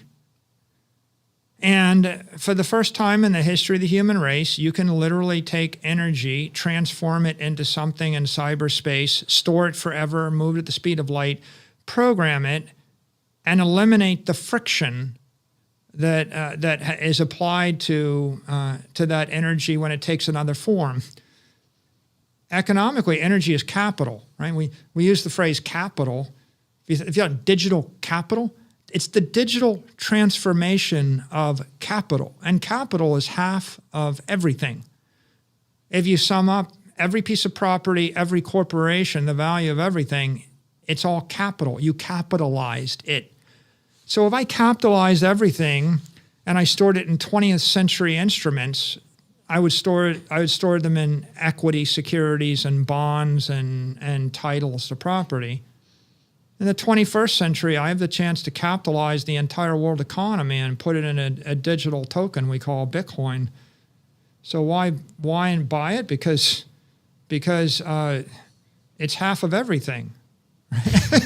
It's literally half of everything, and it is the platform. It's the foundation upon which we build the 21st century economy. You could say 21st century cyber economy, but if you want to fix everything in the world, if I could eliminate the friction, move everything at the speed of light, make it immortal, oscillate it at 60 megahertz or faster, execute 1 million transactions a second and make it infinitely intelligent, wouldn't you think that that would be a good idea? Right? It's the future of capitalism. There's not very many people who believe in this more than I do, but you may be one of them, because I think you and I see eye to eye on all of this. So I appreciate you taking the time to come in here. I appreciate you two sitting around and watching this entire thing, coming and asking some questions. They'll be taking virtual laps for weeks now because you even hinted at the fact that you may be open to joining their union. I appreciate everyone watching at home. Please make sure you like the video, subscribe to the channel. Thank you to SoFi for sponsoring the Best Business Show. And we have lots and lots to go over after this conversation, but we'll be back tomorrow. And I think that's it. Go follow Michael on Twitter. I don't know if we've got anything else. I don't know if you Thanks need for any having more, me. I don't know if you need any more Twitter followers, but I got one more question. oh, What? Jesus. Go ahead. We talk about Don't ask me what the price is going to be. no, I won't ask you. No. Tired of that question. No, we talk about Bitcoin being good for business all Yeah. the time, and I think part of that is obviously the price has appreciated. So anyone who has been involved has benefited from that. But part of it is also just the community aspect of it, right? And how powerful that is. Is there a specific point in time where you were like, "Holy crap! Like this is wild. These people are really strong. They're really passionate." I think that every single month that's gone by, I've just been more impressed with the community ethos. If you look at our press release, when we first bought Bitcoin and we said why we bought it, one of the lines we put in the press release is we're persuaded by the community ethos, by the community itself, that that this is digital gold and it's harder and it's smarter and it's stronger and it's faster than gold. And I think that came out of all my research before we actually made that announcement. And the way you figure out the community's passionate is you do your research and you study all the influencers, you look at all the podcasts and you read all the books. And you couldn't come to any conclusion other than the asset is differentiated based on the community ethos. I even tweeted this. I made this point, and I guess I elaborate right now. I said, the character of the asset determines the character of the owners determines the destiny of the asset, right? The character of the people that own something. If you own like Joe Random Yo-Yo coin and you're owning it to flip it on Saturday night, depending upon which way a football game goes, okay, that's the destiny of the asset, right? It's going to be short term because the people are short term. Whenever you buy anything, you got to ask yourself the question: what's the character and what's the intent and what's the strategy or the belief system of the people that are buying the thing that I'm buying? If I buy real estate in New York, right, you'll eventually sell it to someone else who swears that New York is the apex city. People that love New York, their opinion is there is no other city on earth where you could go. Everything is a step down. They have a view of New York as Mount Everest, and they're living at the top of it. And everything, if you were to say, have you ever considered moving to another city, they recoil in horror. Kind of like New York is like the Rome of 100 AD, and there's Rome, and then there's barbarians. Okay, so that's the character of the asset owner. What's the character of people that own Bitcoin? If everybody bought it because they intend to hold it forever, isn't that the kind of asset you want? Or if I told you people bought it because they liked the monogram, they own that dog. Well, how many dog coins are there? 48 or something? Well, if you bought the 47th dog coin, then the 49th dog coin is eventually going to demonetize you. So I think that's been very clear from the beginning. Bitcoin had the immaculate conception, right? I mean, you can't recreate this again. How do you have an open sourced, asset that was never pre-mined, that was never ICO'd, that no one thought would be that until it became that, right? So I think that my conviction grows with time, but it's pretty evident in August. All right, so what's your no? I'm just kidding. Do you have a price prediction? It's going up forever. All right, listen, I appreciate everyone coming. I thank you very much, Michael. Yeah. You've got a whole bunch of stuff you guys are spending your time on, so I appreciate you coming here, hanging out with us. And anyone who's got any questions, go tweet at Michael. He probably will not respond, but he'll at least read it. So see you guys tomorrow. Have a good one. Thank you.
Good morning, everyone. Welcome back to the Best Business Show.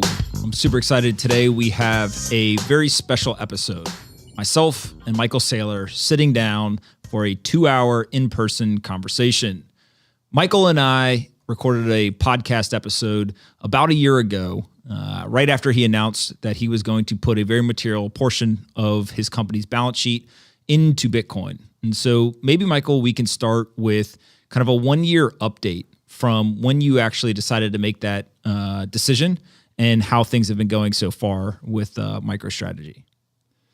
Sure. Well, if you roll the clock back to July, we had $500 million of capital in our treasury. We were holding short-dated treasury securities and generating effectively like 20 basis points of yield on it. We'd seen a K-shaped recovery. Wall Street came back with a vengeance. Main Street was flat on its back.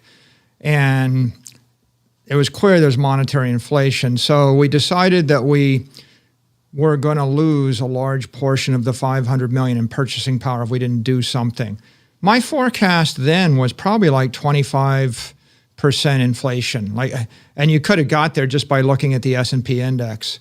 So I thought, $500 million minus 25%, like losing $125 million in 12 months is kind of like losing money at 2 to 3x the rate that the 2,000 people in the company were making money.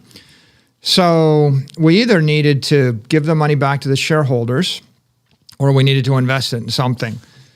So the thought was, well, if we're a Main Street company struggling against all the lockdowns with all the uncertainty, and we are doing it minus $500 million, it feels like a university giving up its endowment as it goes into a crisis, right? So that decapitalizing the company, it was a way to give the $500 million to shareholders. They would have put it in the S&P 500 and they would have got 34% on it.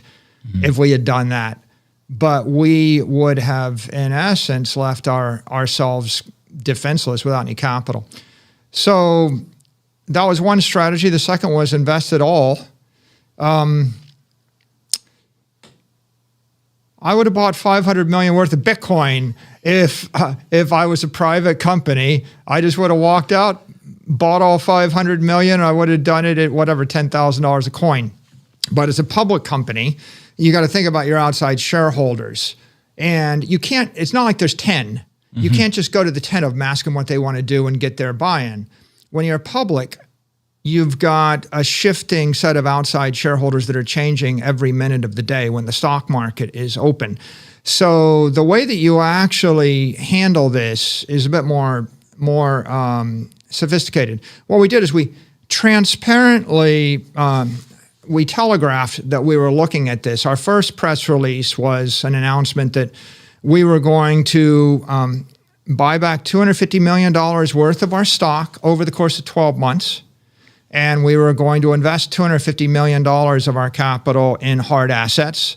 And we said, we're looking at everything under the sun, and Bitcoin was one of the things.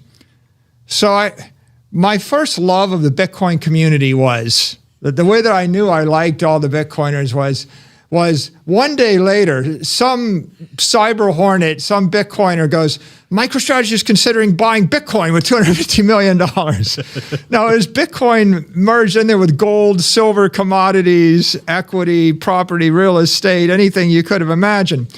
But the Bitcoin community immediately picked up on that. I don't know how they do that, right? They must be scanning for this. Nobody else picked up on it. The stock was trading $120 a share. A week goes by.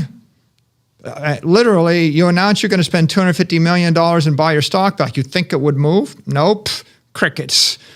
But the market had a week of notice. And then a week later, we stepped it up into the next gear, which is, okay, we're going to buy $250 million worth of Bitcoin. We made the decision. We're not splitting it across 6 assets, right? And it's a good thing we did, right? Because Bitcoin's up 332% in 12 months. Gold is down 7%. If we'd split it 50-50, 125 million of gold, 125 million of Bitcoin, right, it would have cost us billions. If we'd gone all gold, it would have cost us many, many, many billions. We'll come back to that in a second.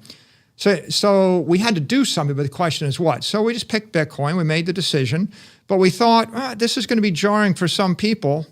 Stock is around 122 at the time, right? To put this in perspective, the company's $500 million revenue generator, generating cash flow, and we have more than 500 million in cash and about 10 million shares. So the company's trading at 1 times revenue plus cash. Mm-hmm. We give back all the cash, the company trades at 1 times revenue, the stock goes to $60 a share. Right? So we're like 122, no one's really paying attention. But we said, well, maybe people think this is offensive. They're not going to like this or it's too risky. How do you actually orange pill every one of your outside shareholders at the same time? Well, you can't. So the next best thing is we just offered to buy them out. So the idea is if you don't like this, we're going to buy you out. We're going to post $250 million to buy back shares at a premium. So we offered to do the buyback at up to $140 a share, which is, buyout premium. If you don't like it, then you sell your shares back to us at a profit. We wait 20 days. So the market trades for 20 days, and in the first week, the market's trading on 135. Like people, so they're not even quite sure about the buyout. Then after a while, they start thinking, they're like, well, if I can put it back to the company at 140, then presumably maybe it's worth more. So the stock trades up a bit past the 140. And at the end of the tender period, we have about $60 million worth of shares tendered. Everyone that didn't like the strategy had 20 days to sell into the open market. And if you sold in the open market above 140, then why wouldn't you? And if you're still holding the shares at the end of the tender period and you don't like the strategy, you sell into the tender. So the result of the Dutch auction is we had $175 million of extra capital. We thought about it. We put out another press release. Okay, this is our primary treasury reserve asset.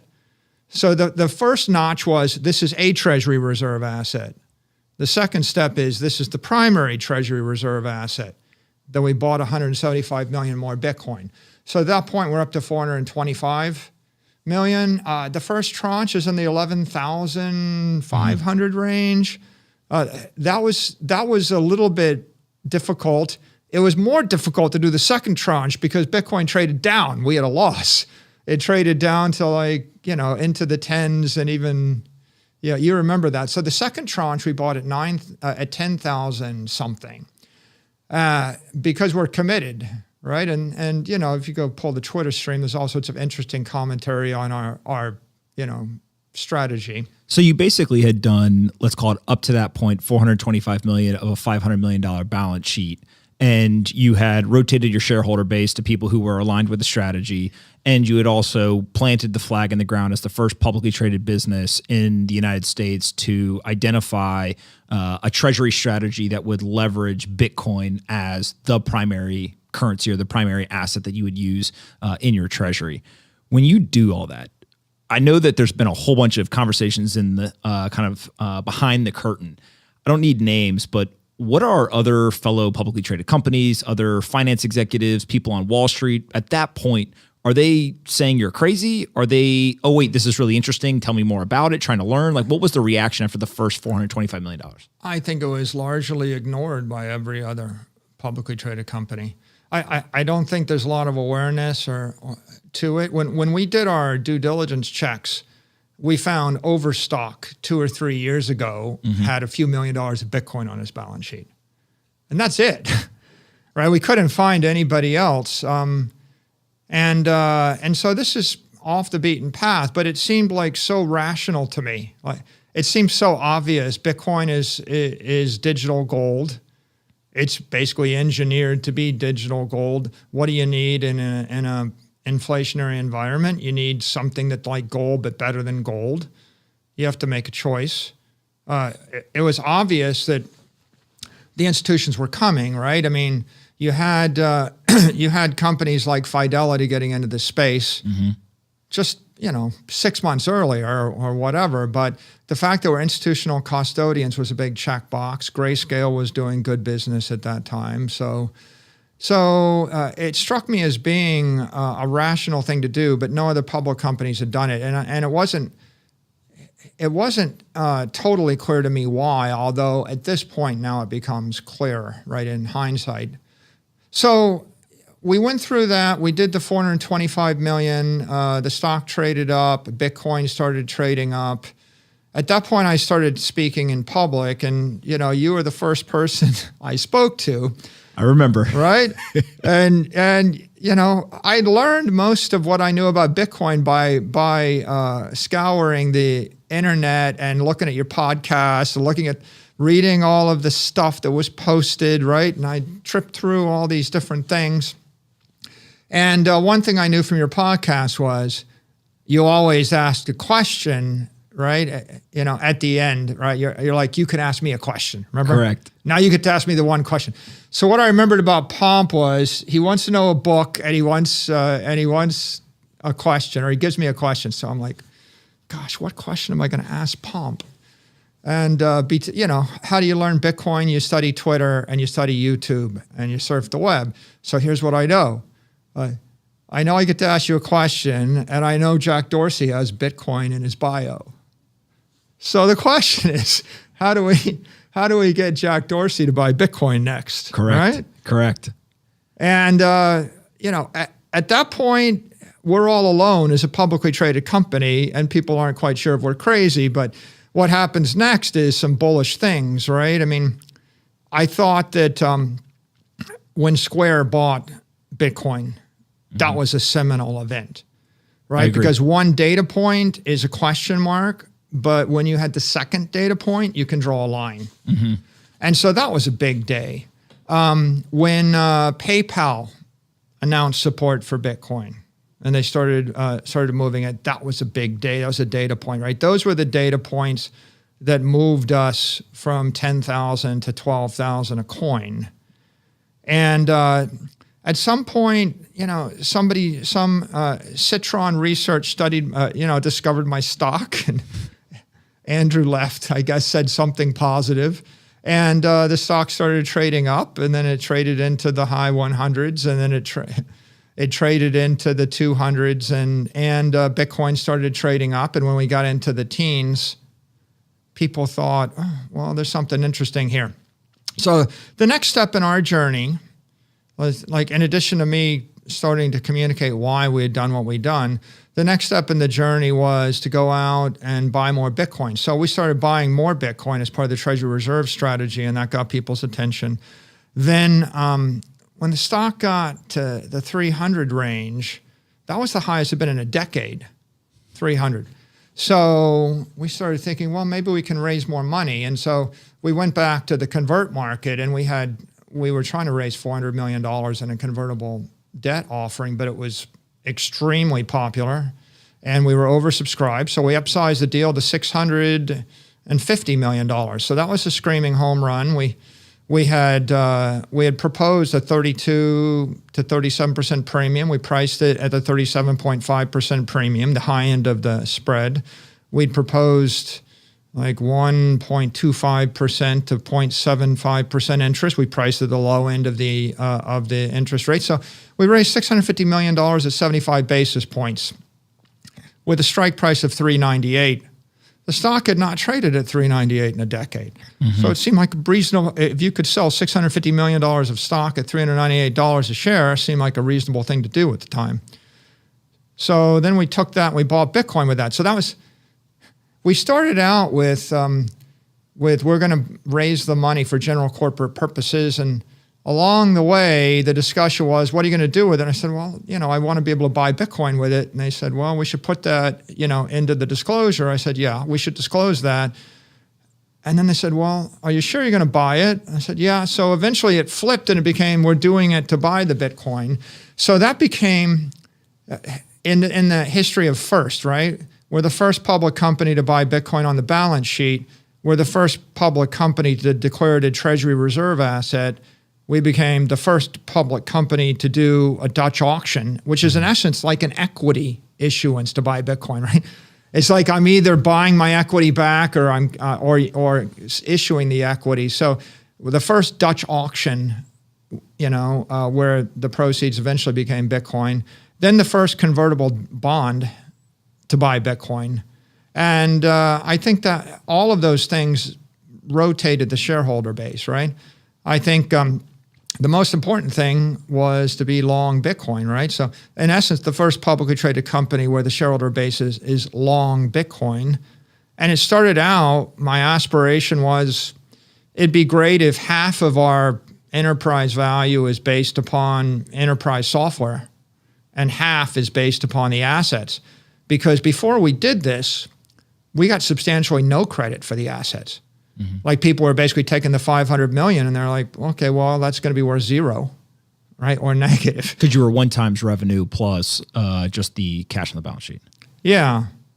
Yeah. So if you've got a low growth cash cow, right, that's like being a dentist where you're going to make a lot of money every year for a decade and maybe you'll make 5% more each year for a decade. If you've got a low growth cash cow, but the money supply is debasing at 25% a year. Kills you. Right? It's like the road to serfdom is working exponentially harder for a currency getting exponentially weaker. What I saw was 2,000 people doing 100,000 things right every year to make $50 million and then watching the enterprise lose $100 million a year. Mm-hmm. Due to a political decision. So in essence, we're running as hard as we can. We're falling backwards. And the situation was literally hopeless, right? Like people wonder, where did the Bitcoiners' hope come from? Well, it just was hopeless, right? I mean, the operating business is hopeless and okay, you're going to work yourself to death for a decade and do a million things right with 2,000 people and you're going to be worse off in a decade than you are today. Okay, mm-hmm. That's operationally hopeless, right? And then on the balance sheet, if somebody says we're not even thinking about raising interest rates, it means for the next 4 years, you're going to get 0% on your money and is going to be worth half as much in 36 months as it is worth today. And the balance sheet is hopeless.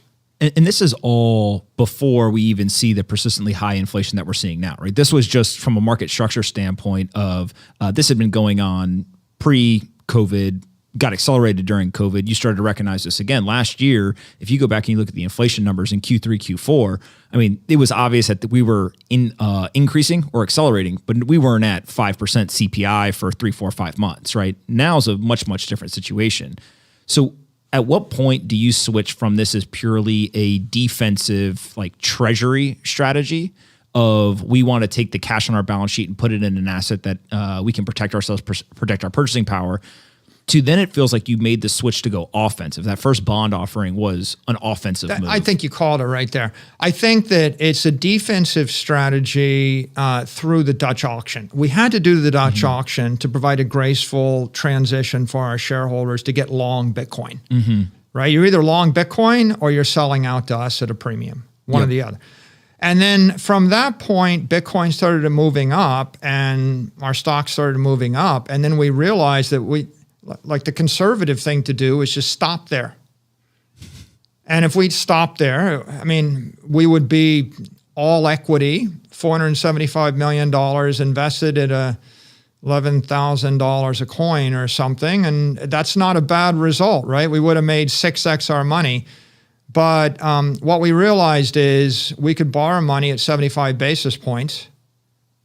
And Bitcoin's up 171% a year every year for a decade, right? If you can borrow money at 1% and invest it at 171%, your arbitrage is 170% on how much? Well, how much do you want, right? Like, where are you going to stop that? When you borrowed at the 75 basis points, I was impressed. But then you followed it up and you borrowed even more at a 0% interest rate, if I remember correctly. What was the second offering? Because the first offering came out, the strike was 398. Bitcoin kept moving up. Our stock kept moving up. Eventually, that bond was the best performing bond of the entire year. Right, Anthony? what I'm saying is of every single corporate bond sold in the year 2020, every convert, every junk bond, everything sold, every municipal bond, whatever you could imagine, the single best performing bond was MicroStrategy convertible bond, where you could have doubled your money. You know, at some point it was trading insane amounts, like triple, you know, your money on a bond. Okay, so we had good success there, and of course Bitcoin kept moving up, and our stock kept moving up, and we realized by February that we could do another offering. The next offering was we came in the market offering $600 million. The first one we started with $400 million. This time we started with $600 million. But again, it was oversubscribed. We upsized it, exercised the green shoe. It became a $1,050 million offering. And the range was 50 basis points to zero. So we struck it at zero. And you know, up 50, 37, I forget the number, but we ended up having a 50% premium or 47%. I forget exactly. It was a high premium. It was a low coupon. The strike price is $1,432 a share. So now put this in perspective. This is 10 times the price of the Dutch auction, you know, some number of months earlier. Now, so why'd we do that? Well, because if you could borrow $1 billion at 0% interest and invest it in something going up 170% a year, pretty good trade. Why wouldn't you do it, right? Like every single business on earth that's debt financed presumably is borrowing money to invest in something which is going to return a higher yield than the cost of the debt. Now, I want to pause here and make one point.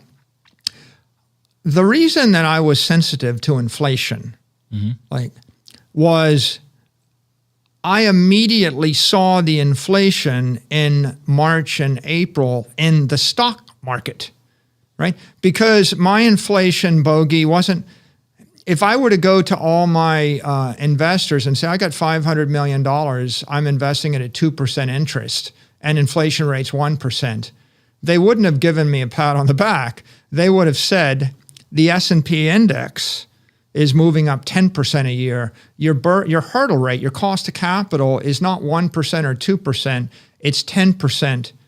And maybe you're getting 5% yield on a piece of debt, then I don't hold my nose, but you're losing 5% a year. Half-life of the money is 12 years. Okay, fine, but like you shouldn't be holding it. You should be buying your stock back or buying another company with that. Sitting on that cash it doesn't make any sense. Saifedean says the dollar-weighted monetary inflation rate across, you know, all currencies for the last 30 years is 14%. Interesting number he comes up with. 14% is the inflation rate of the currencies. Now, that would be the inflation rate on scarce desirable assets or any portfolio of assets. And if I look at my screen right now, over the last 10 years, the S&P 500 is showing 14.15% interest, or 14.15% compounded annual growth rate. NASDAQ's up, you know, whatever, 19%. You know, gold is up 20 basis points, nothing. Bitcoin's up 170%, right? And long bonds give you like 2.5%. So the monetary inflation rate equals the S&P index. Well, the traditional way you'd value a stock is you would put a risk premium on it, and you would say, well, your cost of capital is the return plus the risk premium. So it used to be we'd think, well, there's a 3% risk premium, and the inflation rate then would be 11%. But I think that if you buy the S&P index, you're kind of in theory stripping out the risk because you're buying 500 companies. So the S&P index can be viewed as a proxy for monetary inflation. And the question of inflation is, what's your inflation rate? Well, what do you need to buy? If you're a consumer, then your inflation rate might be CPI if you agree to buy what the Federal Reserve tells you should want, right? And the market basket of things in the CPI is what the government says you should want in your life. But they never included a Picasso or a jet or a yacht or a house in Miami Beach in that market basket. a step even further than that is the number 14% is very interesting, because my understanding is if you go back, obviously CPI used to represent a cost of goods index. So what is literally the change of price of individual goods year over year over year, and that's how inflation was measured. Now, obviously, we have a cost of living index, which is what you're talking about in terms of, well, here's the things that we think you should want. Here's the general weightings of these specific assets or consumables inside of this basket, and then that's kind of our moving target for this measurement of inflation. But if you were to go back and look at the cost of goods index based on how it used to be calculated for CPI and apply it to today's numbers, you get about 14%. And so not only is the S&P, not only is that monetary inflation, but also that cost of goods index based on the original calculation of inflation is around 14% as well, which is, there's coincidences in life, but it seems to keep coming back to somewhere in that kind of mid-teen number when we're trying to understand what is that inflation. Yeah, isn't it interesting? The hedonic adjustments kill you. But on the other hand, and I say this oftentimes, inflation is a vector, and what I mean is you got to use multi-dimensional arrays and linear algebra to even start n-dimensional linear algebra to even start to deal with the issue. Another way to say it is you can calculate a different inflation rate for any person in any jurisdiction based upon their mix of products, services, and assets they want to acquire.